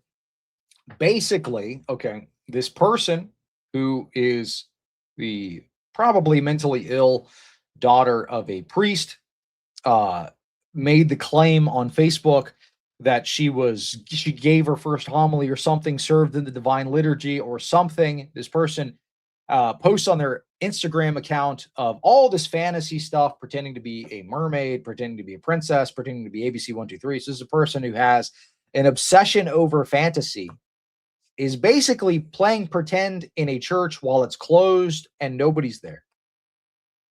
So they're stating that they were serving during some kind of church service. This was their evidence of doing so. None of the candles are lit. Nobody's there. Is in an empty church. Is giving a homily. The holy doors are closed. So many things are off about this. This was not an actual real service. This was not a legitimate service. This was not even a service where anyone was present. This was a sole person acting in opposition to the church, not with the church's blessing. But the Roman Catholics were sharing this all over, saying, oh, look at what they're doing. They're allowing this, so on and so forth. Well, the good news is the bishop is notified, and the bishop is actually actively working on the situation to have it resolved, even though this was also not something that was sanctioned by the priest. This was just somebody who happened to have access to the church and decided to use it as a cosplay activity here. So this would be my advice. Pray for the bishops to handle this in the appropriate way. Pray for this person that they get the help that they need. but also stop, doing things that scandalize the faithful like this. And pray for her father, which I'm sure is going through a very difficult time. I couldn't imagine having to deal with the fallout of something like that. So keep them in prayer. That's super important. I wanted to cover this story not as some kind of like scandal bait thing. I wanted to make sure that people who were scandalized by this story actually got the truth, that this wasn't something that the church actually gave approval to do. This was one person, an actual rogue actor, entering into a church that was completely empty and preaching a sermon to no one. That's what happened here. That's the story. This is the story the Roman Catholics are running with. So, anyway, Marilyn with a $5 super chat. Thank you so much. I appreciate it. I did you one scream. Pufferfish sends a $5 super sticker. Thank you for supporting the show. I appreciate it. Andrew, $2 super chat. Why not shave it off? No, I'm holding on. I'm holding on to the last possible moment. Okay.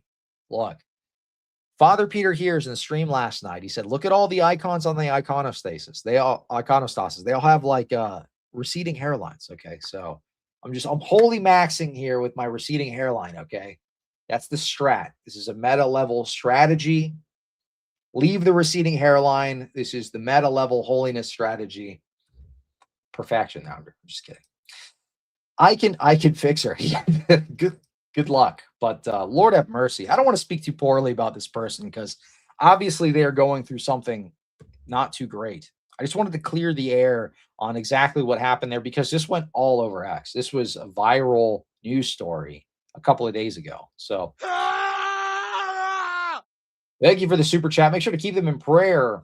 Obviously, very sad story, sad situation all around. Sad for the priest who's her dad having to deal with this, and then now also having to deal with the fallout. And I'm sure some conversations from the bishop. Pray for the bishop to act swiftly, but also in the best interest of the family and the church, first and foremost. So I have a lot of stories to cover. Let's continue on with our news coverage. Believe it or not, that is not it. I have more news stories to share with you all.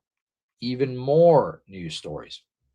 So this one was kind of interesting. I wanted to share this. This was a viral post that Patrick Neve on X had posted, and there was quite a lot of discussion around this subject. So he's got a little bit of a similar position to my friend Redeem Zoomer. It says you should stay in a liberal parish. People were not too happy about this. So Patrick Neve is a Roman Catholic gentleman on X, youth minister, I believe.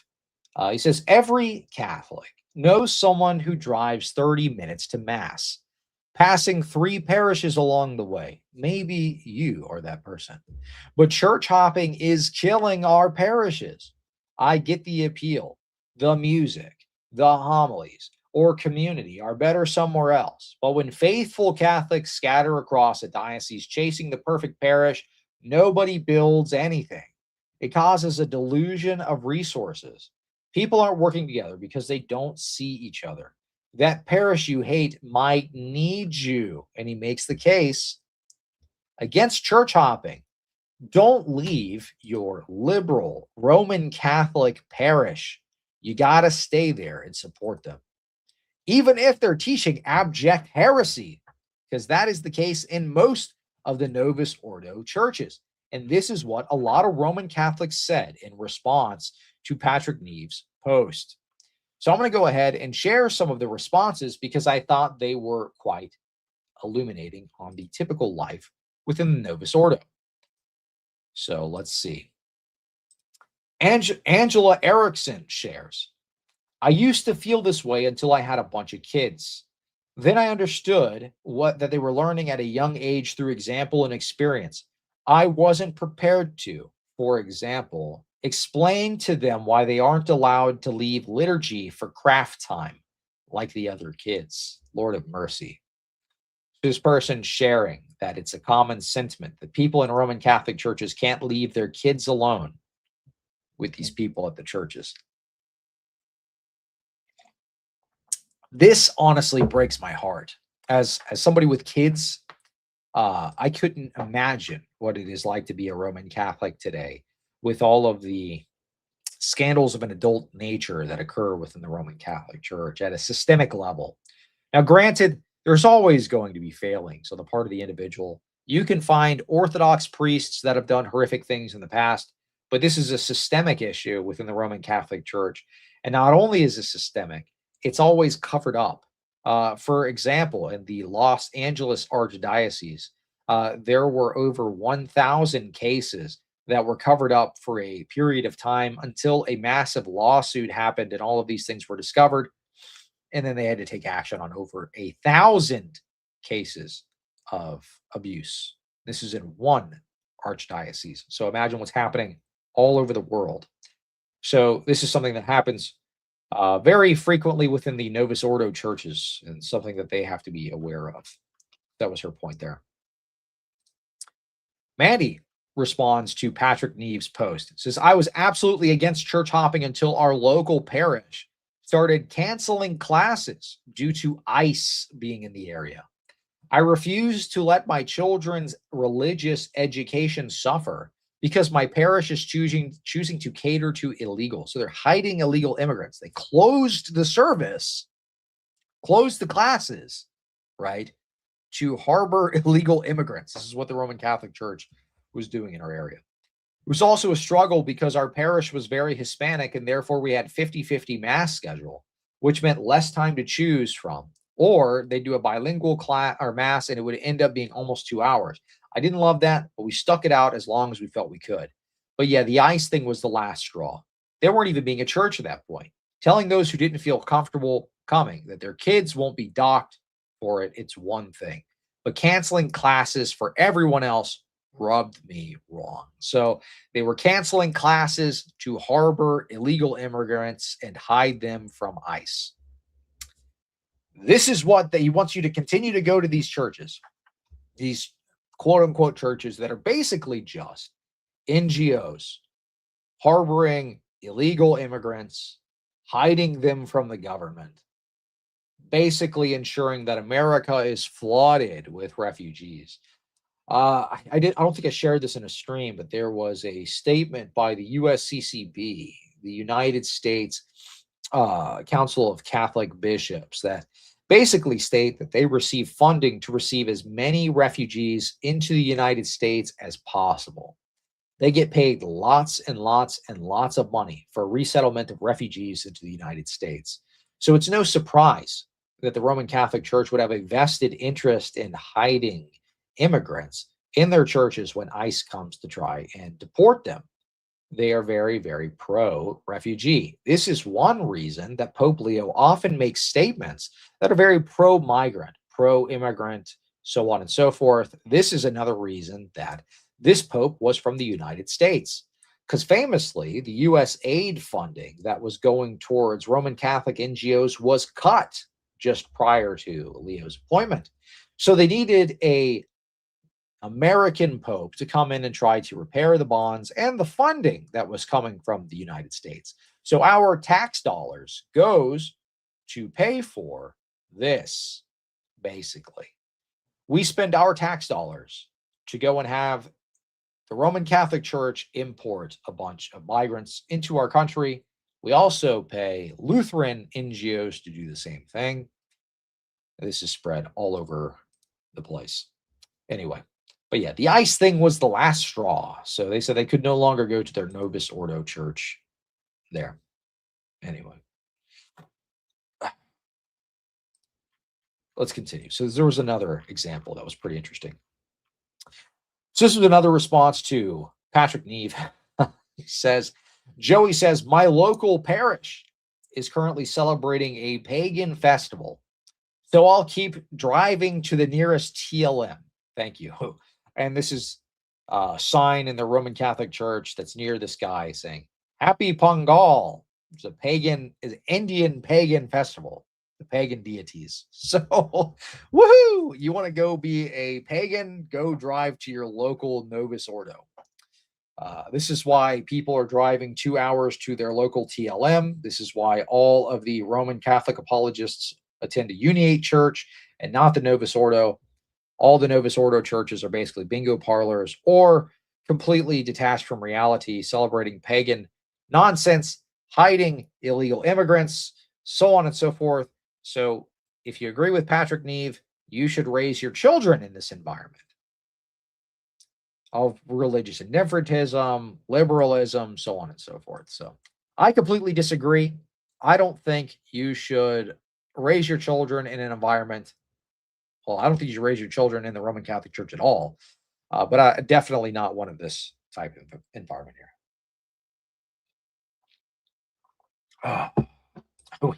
We have Catholic poo celebrations before GTA 6. That's rough. Yeah, this was absolutely rough. So I thought these were interesting. A nice little, let me see if I can pull up that USCCB statement here, because that's key info. For those of you that don't know, maybe you don't believe me when I say that the Roman Catholic Church is paid by the U.S. government to import a bunch of migrants. This is absolutely true. I'll pull up a statement from their own website that shows that is the case. So that way, maybe you'll believe me. But this is key info. This is important to know because it makes a lot of the stuff they say make sense. You know what? I do want to cover this too, so I'm going to bookmark this story. I didn't bookmark earlier. 1 second. I'm going to go ahead and pull up this info. Don't remember if it was on my actual page or in my replies. I post so much on X now, I feel like. Again, if you want to support the stream, go ahead and send in a super chat. I really appreciate it. I will thank you by giving you a scream. All right, let me see. I'm just going to search my replies because I can't find that USCCB statement. That's key info. There you go. Perfect. No. Dang it, I can't find that. Let me see if I can find it real quick. USCCB refugee resettlement. I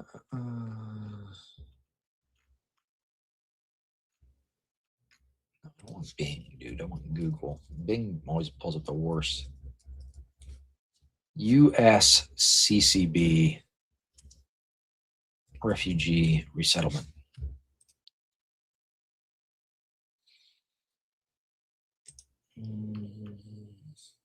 No.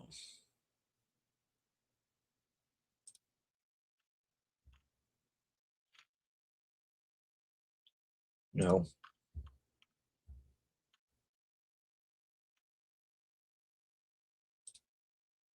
There you go. Perfect. Okay, I found it. Sorry for that. Yes. Okay, share this tab. All right, so from this is from the United States Council of Catholic Bishops here. Go ahead and add this to the stage. Funding the refugee program. So this is a Roman Catholic NGO. This is also, this usually if they want to make some kind of announcement or something, this is the joint bishops coming together making announcements. They receive funding from the United States government to place migrants into the United States. United States Council of Conference of Catholic Bishops. USCCB position.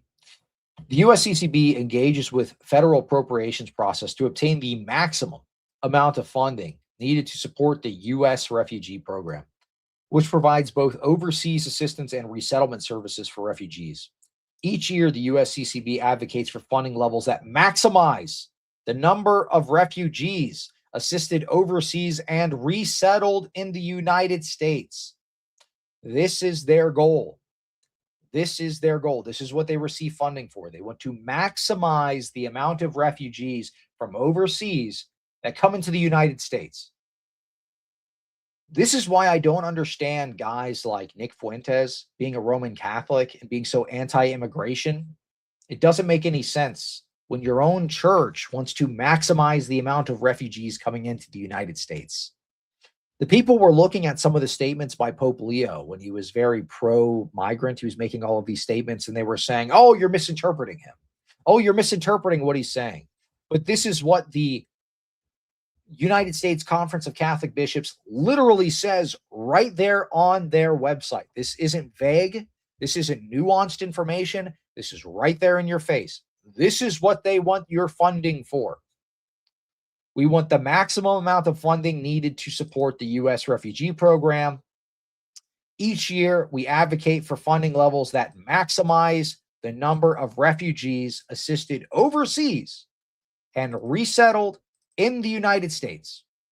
Bringing people, all right, if you're not following along, we want lots of money to take people from outside of the United States and put them into the United States. We want more migrants. We want more refugees. We want more Somalians coming into the country.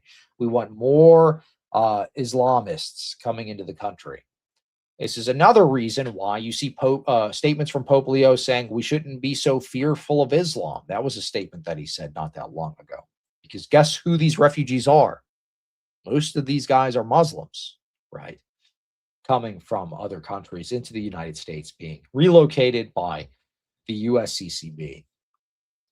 So, anyway, it is essential we robustly fund overseas refugee protection and the admission of refugees to the United States. United States Conference of Catholic Bishops, goal numero uno, flood the United States with refugees. Absolutely flood them. Anyway, in addition to government funding, we also accept donations from you. Give us your money, please. If you like having refugees flood your country, give the USCCB your money, or you can also just tithe at your local Roman Catholic church, and all of your money will be pooled together. And we're going to use the local parish to house illegal immigrants and hide them from ICE, according to the other person that we just read their testimony from. So again, Conference of Catholic Bishops supports flooding the United States with basically migrants. No fun, not good, very bad, not based at all. This was another thing that I learned, another statement by the USCCB I want to dive into, which I thought was kind of interesting. This was actually brought up by Father Stephen DeYoung, and I had no idea this was actually Roman Catholic teaching. Let me go ahead and share my screen here. So I posted this on X. Is it true the mentally disabled can't receive the Eucharist in the Roman Catholic Church since they can't distinguish it from food? How am I just finding out about this? This sounded absurd to me when Father Stephen DeYoung brought this up in our live stream, but upon doing more research onto the subject and information that he has sent me personally, it's actually true. This is from the USCCB, same exact organization that we read from earlier. They state this. It is important to note, however, the criterion for reception of Holy Communion is the same for persons with intellectual and developmental disabilities as for all persons. Namely, the person must be able to distinguish the body of Christ from ordinary food. In other words, they cannot receive the Eucharist if they can't distinguish the body of Christ from ordinary food. So if you have a severely mentally disabled adult, they cannot receive the Eucharist in the Roman Catholic Church. Granted, they don't have the Eucharist anyway, but in their theology, I mean, the Eucharist is necessary for salvation. Granted, necessary for salvation is also kind of a word concept fallacy in Roman Catholicism anyway, because they say even Muslims can be saved, sometimes even atheists, so on and so forth. But anyway, let's get into it. So they have to be able to distinguish the body of Christ from ordinary food, even if this recognition is evidenced through manner, gesture, or reverential silence rather than verbally. So I had some people give me some pushback on this post, which was fine. This guy's usually pretty good on X. He gave me some pushback. He says, yes, but you know what? I don't think this is completely accurate because it says, you know, if they give you some kind of manner, gesture, or silence or something, it's not a big deal. They can still receive the Eucharist, so on and so forth. I responded back, so you think those who don't meet the criteria cannot receive the Eucharist, or so those that don't meet the criteria cannot receive the Eucharist, correct? You don't think that's vile? And he says, basically, to accept my point, you will not find a single Catholic parish that won't commune the mentally disabled. You will search long and hard, but you won't find one. So I say, brother, you're mistaken. I provide him with a couple of different examples. This is an older news story. Child with autism denied communion at New Jersey church, family says, from February 27th, 2020. So again, the statement by the USCCB states that people with severe mental disabilities, if they cannot distinguish between the Eucharist and food, they cannot participate in the Eucharist. Okay. So this autistic child was denied because he could not distinguish. Continuing on. This is a article from a Roman Catholic news source. This is a more recent article, 23rd of June, 2025. Sacramental life for people with intellectual disabilities. He's lamenting this teaching of the church that people with intense mental disabilities cannot receive the Eucharist. He says, why have the sacraments not been made available for people with disabilities for so long? What were the arguments used? Again, I just want to point out the Roman Catholic Church literally gives the Eucharist to unrepentant Skittles people. They just did this in the Vatican. Doesn't matter what the official teaching is. They literally just did this in the Vatican with the Pope's blessing. He sent a bishop to go and give these unrepentant Skittles people the Eucharist, communion, their supposed Eucharist. But disabled people, no. This was a Facebook post by somebody named Jimmy. Today, Nicole and I were informed that our son Anthony would not be able to make his communion this year. As most of you know, Anthony is an autistic nonverbal child who is in his sacrament year. Father Brambick at St. Aloysius Church in Jackson in the Archdiocese of Trenton came to this position since Anthony is unable to determine right from wrong due to his disability. They feel he's not up to the benchmark required to make his communion. So again, denied to this other autistic child. So you have several different examples of this actually being the case and happening within the Roman Catholic Church. So yeah, this is really sad. Yeah, absolutely. I agree. It is horrible. So you have Roman Catholic priests that are denying the Eucharist as per the USCCB's guidelines for people who are mentally disabled that cannot discern from regular food and the Eucharist. So they're not allowed to participate in the Eucharist. Even though John 6 says, if you do not eat my flesh and blood, you have no life in you. Okay. So I guess people with disabilities aren't worthy of receiving Christ's body and blood. People that have severe mental disabilities aren't worthy of him abiding in them and they in him. As John 6:50 through 60 states, if you do not eat my flesh and blood, you have no life in you. If you eat my flesh and blood, I abide in you, you abide in me, I give you eternal life. These are the promises of Jesus Christ that are being deprived from these people. Granted, they don't have the actual Eucharist, but in their own theology, I mean, it's just wicked, in my opinion. Father Stephen DeYoung stated that the priests that don't follow this rule are actually doing a good thing. So, yeah, I agree. Average redhead, $5. The Catholic Church is heresy maxing strongly this year, and it's only January. Yeah, it is getting a little much. But I think it's good that I continue to cover these news stories so you can see the frequency in which these things occur. Now, granted, this isn't a new thing. Some of these stories for this particular one are old, but all the ones I did just prior to this are within the last 2 weeks. So, yeah, they're heresy maxing. Absolutely. It's getting ridiculous. Contemporary Compendium, $5. Good to see you, man. So essentially, if they were legit, they'd be practicing spiritual eugenics. Lord of mercy. Right. Yep. Absolutely. That's horrible. So the USCCB is very pro-migrant.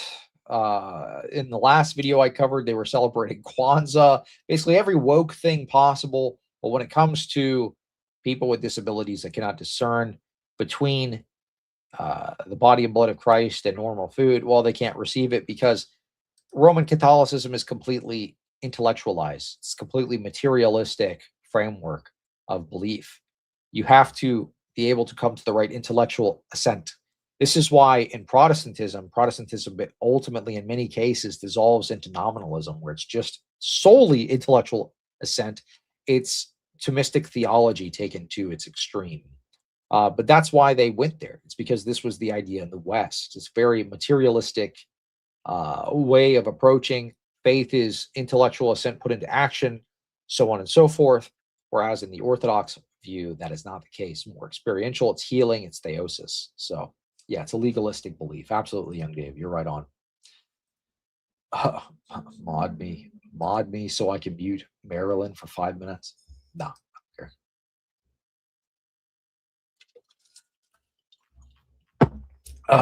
All right. There was something else I wanted to bring up. Let me see if I can find that real quick. See, that was very sad. But there was something else I wanted to share. Let me see if I can find it.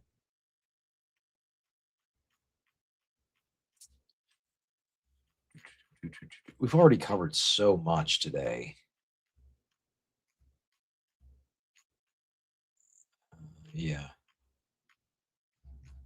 I'll cover one more. I'll cover one more story here. All right, so let's pull this up. So this also has to do with the consistory. We already kind of talked about this, but I figure this would be helpful to address more. All right, so Taylor Marshall talks about the consistory meeting.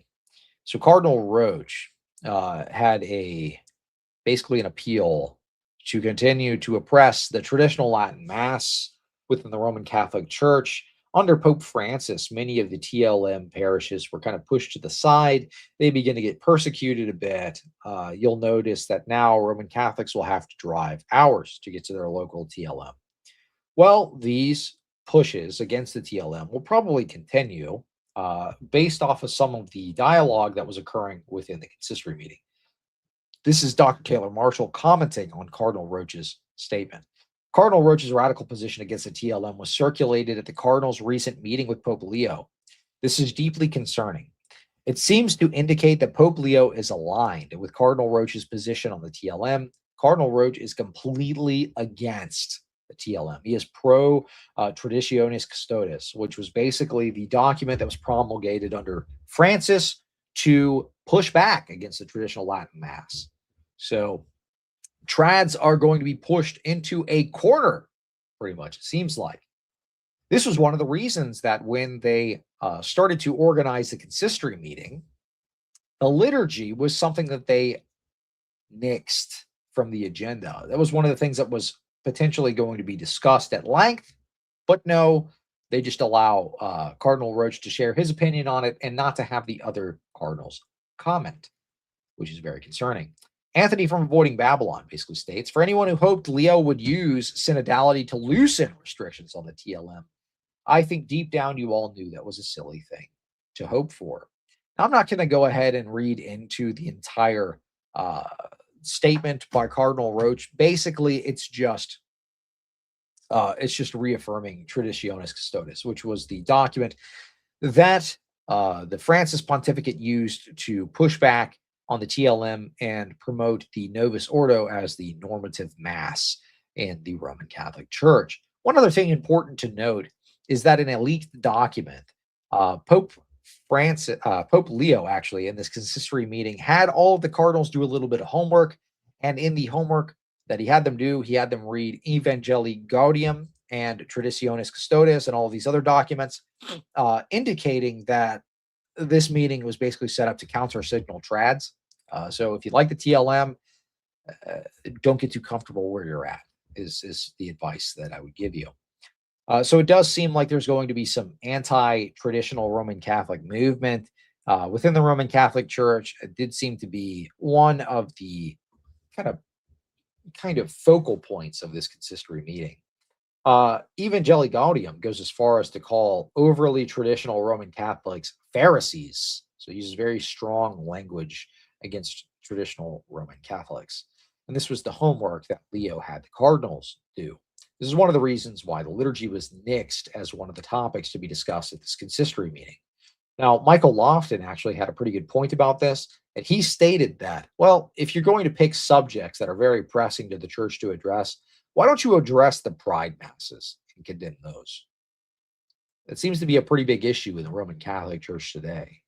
But no, what you're really focused on is making the Roman Catholic Church more liberal, abolishing the traditional Latin Mass completely, or pushing them off into some jurisdiction, treating them like uniates or whatever else.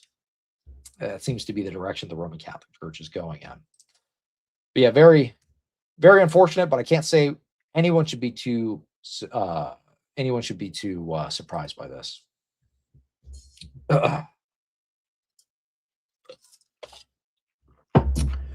All right, that's pretty much all the news stories that I had today. That was a lot. It was a lot to cover. I feel like there was always quite a bit. Oh, you know what? I do have something fun that we can kind of talk about for a bit. So A while ago, there was a debate by Alex Soren and Elijah Yasi. Did you guys catch that debate? Let me know in the comments if you caught the Elijah Yasi versus Alex Soren debate. Let me know who you thought won that debate. Go ahead and let me know. Just put the name in the comments and I'll pull them up on the screen. Who won that debate? Elijah Yasi or Alex Soren? Go ahead and start putting that into the comments.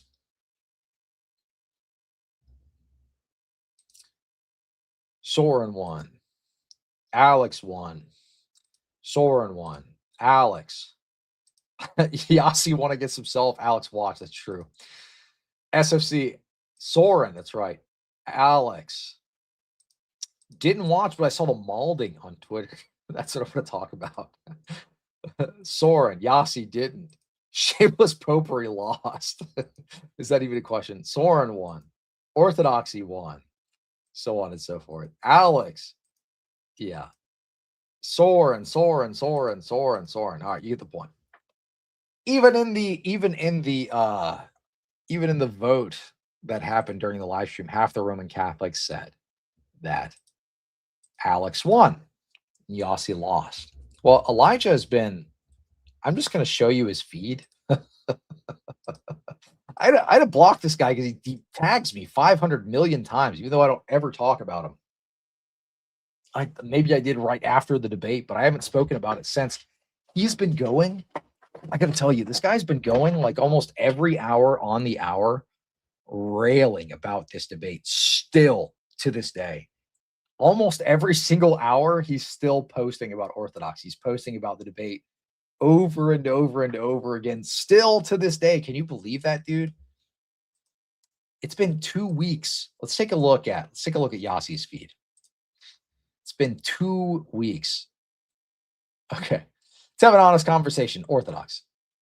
Grift to Antiquity is a Latinizer. Basically, Elijah's reposting some Latinizer that doesn't like me because I said Latinizers are furries. Orthobros. Orthodox. Retweeting Eric Ibarra talking about Orthodox dunks. Oh, there's one. He talked about Protestants for a second. Orthodox. Jay Dyer. Debates are dumb because I lost. Orthodox. He's a priest saying Orthodox bad. Ortho bro bad. Father Ryan.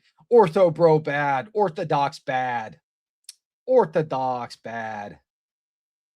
Subscribe to this guy. He's anti-Orthodox. Main culprits lie. Those Orthodox lie.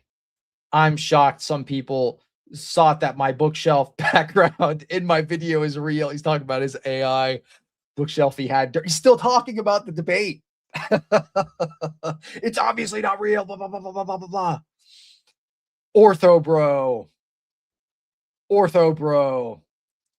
Orthodox bad. You get the point, dude. It's like every hour on the hour. Alex Soren bad. Jay Dyer ignorant. Craig Truglia moron. Ignorant. Same guy. Pope Francis. Bad ortho bro here. Bad ortho bro. Retweeting his own post. Bad ortho bro. Any stupid ortho bro that mentions Honorius was a heretic is stupid. Ortho bro. You get the point, dude. It's so many. Look, this is just January 17th. Ortho bro. Over and over again. Now we're on the 16th. Okay, this is a brand new day. Let's look. Let's look at how many ortho bro posts. All right, let's see. Ortho bro Hill. This is an account that you should definitely block. That guy just screams at clergy all day. Alex Soren. Papal infallibility. Ortho bro's wrong. Oh, papacy's right. Papacy right. Ortho bro wrong. Alex Soren wrong. Pinging Alex. So on and so forth. You get the point. His entire feed, dude. He all right, so this guy goes to sleep ever since this debate. He's like, he'll go to sleep. Oh, Alex Soren. Oh. It was just a nightmare. I go back to sleep. Ortho bro. Jay Dyer. Cleave to antiquity. I didn't even debate him. Why is he mentioning me so much? I didn't even debate this guy. Why is he talking about me? But it's just nonstop. His feed is so crazy, dude. I don't know who he thinks he's convincing. But what's so crazy to me is there's actually Roman Catholics in his replies that are like, "You're so right, bro. You're so right. These ortho bros are so bad, right? You posting 70 times today, ortho bro bad, really convinced me. They're liars and they're mean. And debating is bad and ortho bros are mean. Don't you understand this? Look, Orthodox. Soren versus Yasi still going. Oh my goodness. Not interested in truth. Only WWE style debating. Notice Trent Horn said the same thing in his most recent video. Debating's bad. This isn't WWE. You notice these people talk, right? Like they're all talking behind the scenes because they have the same talking points. WWE style debating. Trent Horn's also posting this. WWE style debating. You can tell which side is losing the discourse by the things that they selectively push back on. And the Latinizers will side with Roman Catholics over Orthodox because the Latinizers aren't actually Orthodox, by the way. They're just subversives. In the Alex versus Yasi debate, your talk on Cameron's show, yeah, he went on Cameron Riker's show to talk about his debate with Alex Soren. He's doing like a tour of shame, trying to get some turn the narrative again. Orthodox. Another 3 arguments Orthodox fear. Orthodox. Talon talking about the Orthodox. It's 15-year-old apologetics hero, the hero of Roman Catholic apologetics, Talon, talking about the Orthodox. Entire feed. This guy, all he talks about is Orthodox. It's an on here as well. The behavior was entirely countered by Elijah, coming off as the calm, sane, and serious person. So notice all the things that we reported on today. Okay. All of the insanity within the Roman Catholic Church. It seems like a lot of the people that are really die-hard papal apologetics people they're experiencing like a mass delusion. The truth is false. Reality doesn't actually exist. The Pope isn't actually giving bishops permission to go and give Skittles people the Eucharist. There aren't actually pride masses going on in the Vatican. This is all normal, and everybody who calls this stuff out is a liar. Elijah Yasi is the calm, sane, and serious person, even though literally every hour on the hour since the debate, Orthodox. Every single hour, just about. Orthodox. All of these posts. Orthodox, bad. Alex Soren, bad. Ortho bro, bad. Debate, bad. Notice how he's saying debate bad when he was involved in a debate. You shouldn't be debating. These ortho bros just want to debate. Well, maybe, Elijah, you should be doing debates. That's how you feel. Anyway, you get the point. I just thought that was kind of funny. He's still crashing out to this very day. It is insane to me. Posts literally today. Let's have an honest conversation without attempting to trap. Orthodox. Why do you ask for a list of ex-cathedrals? Grift to antiquity. It's retweeting Latinizers, replying to him. The Latinizers will team up with the Roman Catholics because they're not actually Orthodox. They're basically Protestant because they still hold the PSA. Eric Ibarra, retweeting Eric Ibarra, Orthodox bad, so on and so forth. You get the point. So crazy.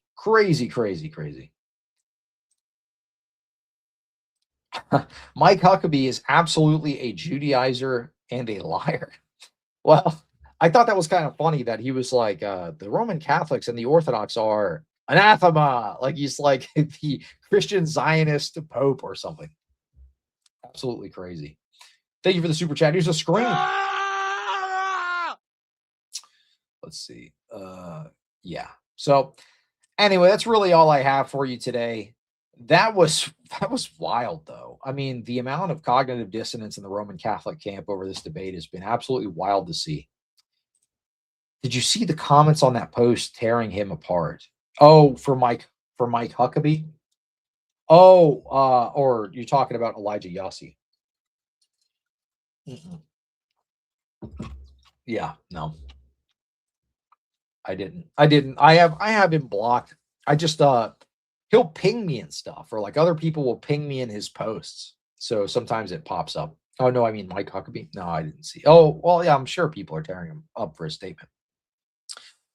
Latinizers will post a saint with a quote, sit back with their arms folded like they make an argument. They argue like Prots and Roman Catholics too. Yeah, that is what it seems like. Elijah Yasi sucks at debating. Pope Cope. Yeah, but Cleve, they have Eastern Catholicism. They're just like us. Yeah, that is kind of like they're skin suiting our religion. Oh, but we have orthodoxy at home. It's like the Uniate churches. Yeah, it's wild. It's the same awful strat evangelicals use on Orthodox Catholicism. They're bad. They're gonna burn and die.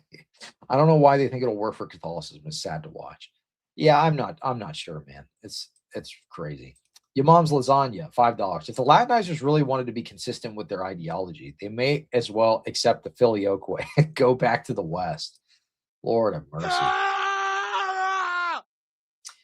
Yeah, I mean, I don't know. It does seem like there's a spiritual sickness amongst these people. You'll notice they often backbite other Orthodox. There is a consistent kind of stream of online anonymous Orthodox accounts that are piety signaling like crazy. The Latinizers are super guilty of this, but also some of the quote unquote converts that are anonymous accounts will piety signal like crazy as well. It's just not, it's unfortunate. I think it has more to do on their sake.